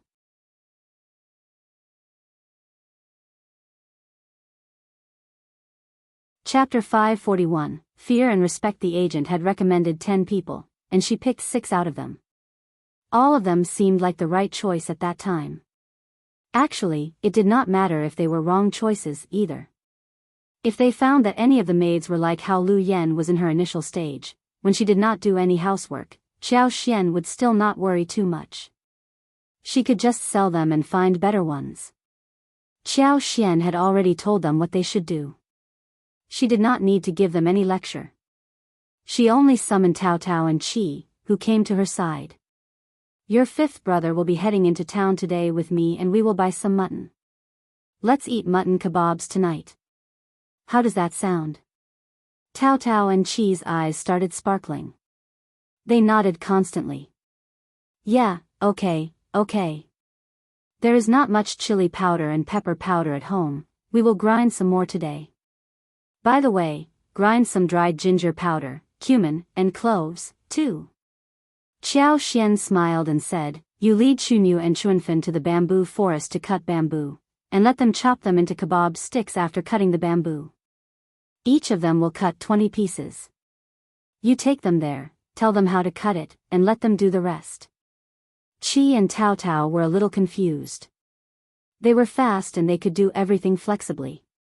But since the 5th sister-in-law said so, then she might have a reason for it. So they nodded.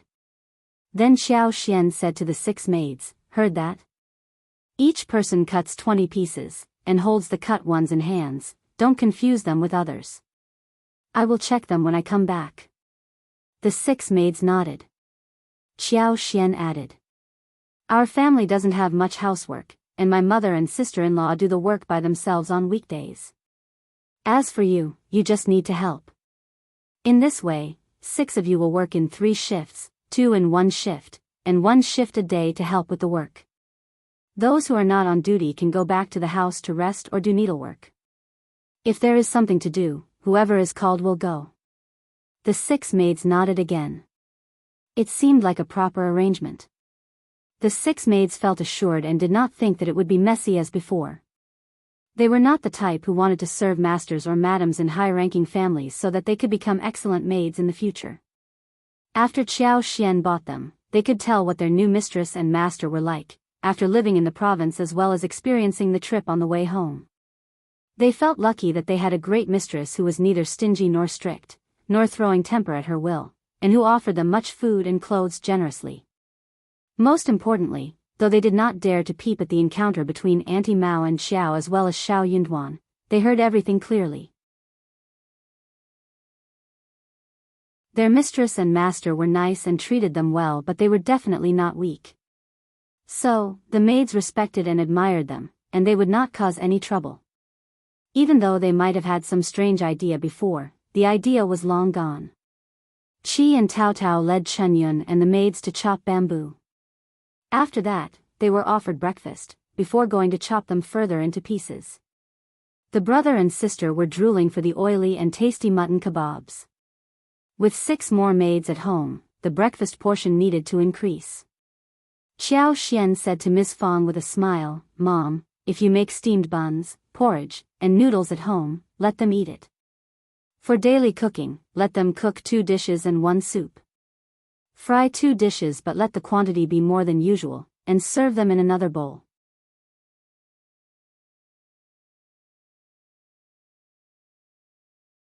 Chapter 542, Lotus Roots. Then she told her about the work in shifts and the housework that the maids should do as well as what others should do in the meanwhile, etc.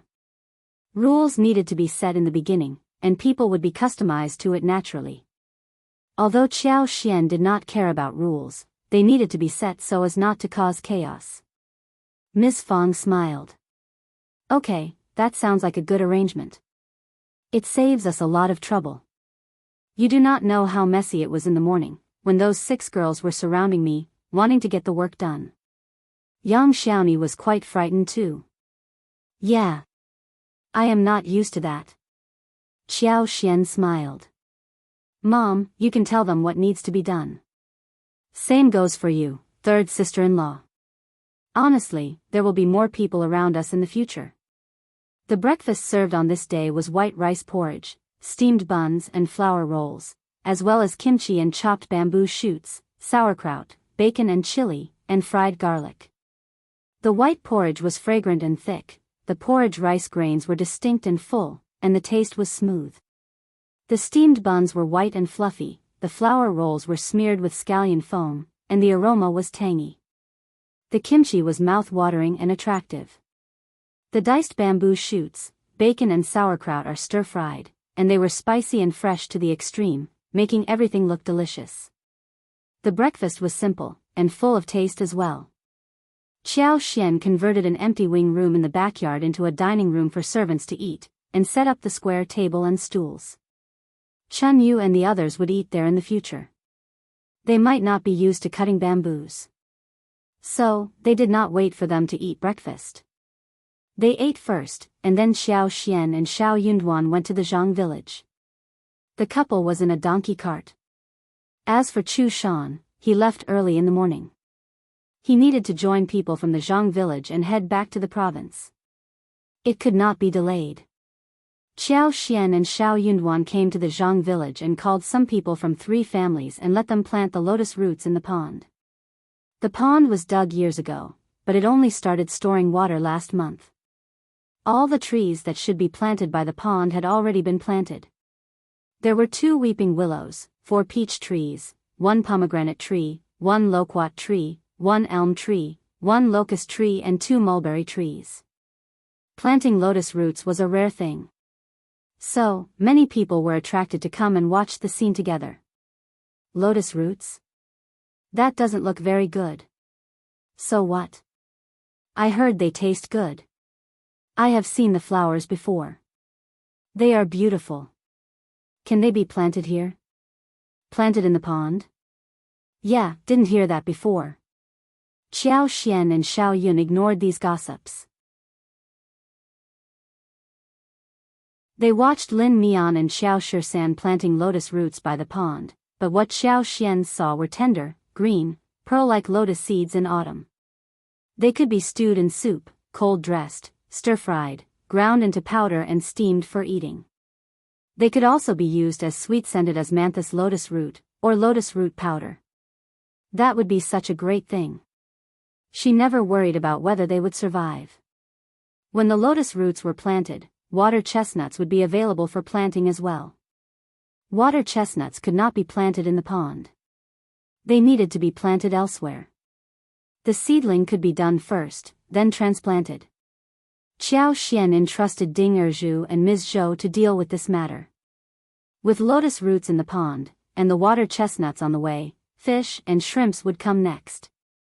They had to fetch the small fish and shrimps themselves. They thought about getting Chi and the others to get some fish and shrimps from the river, after they reached home. You're tuning into the Carefree Valley YouTube channel. Don't forget to subscribe and join us on this journey to catch the most captivating stories.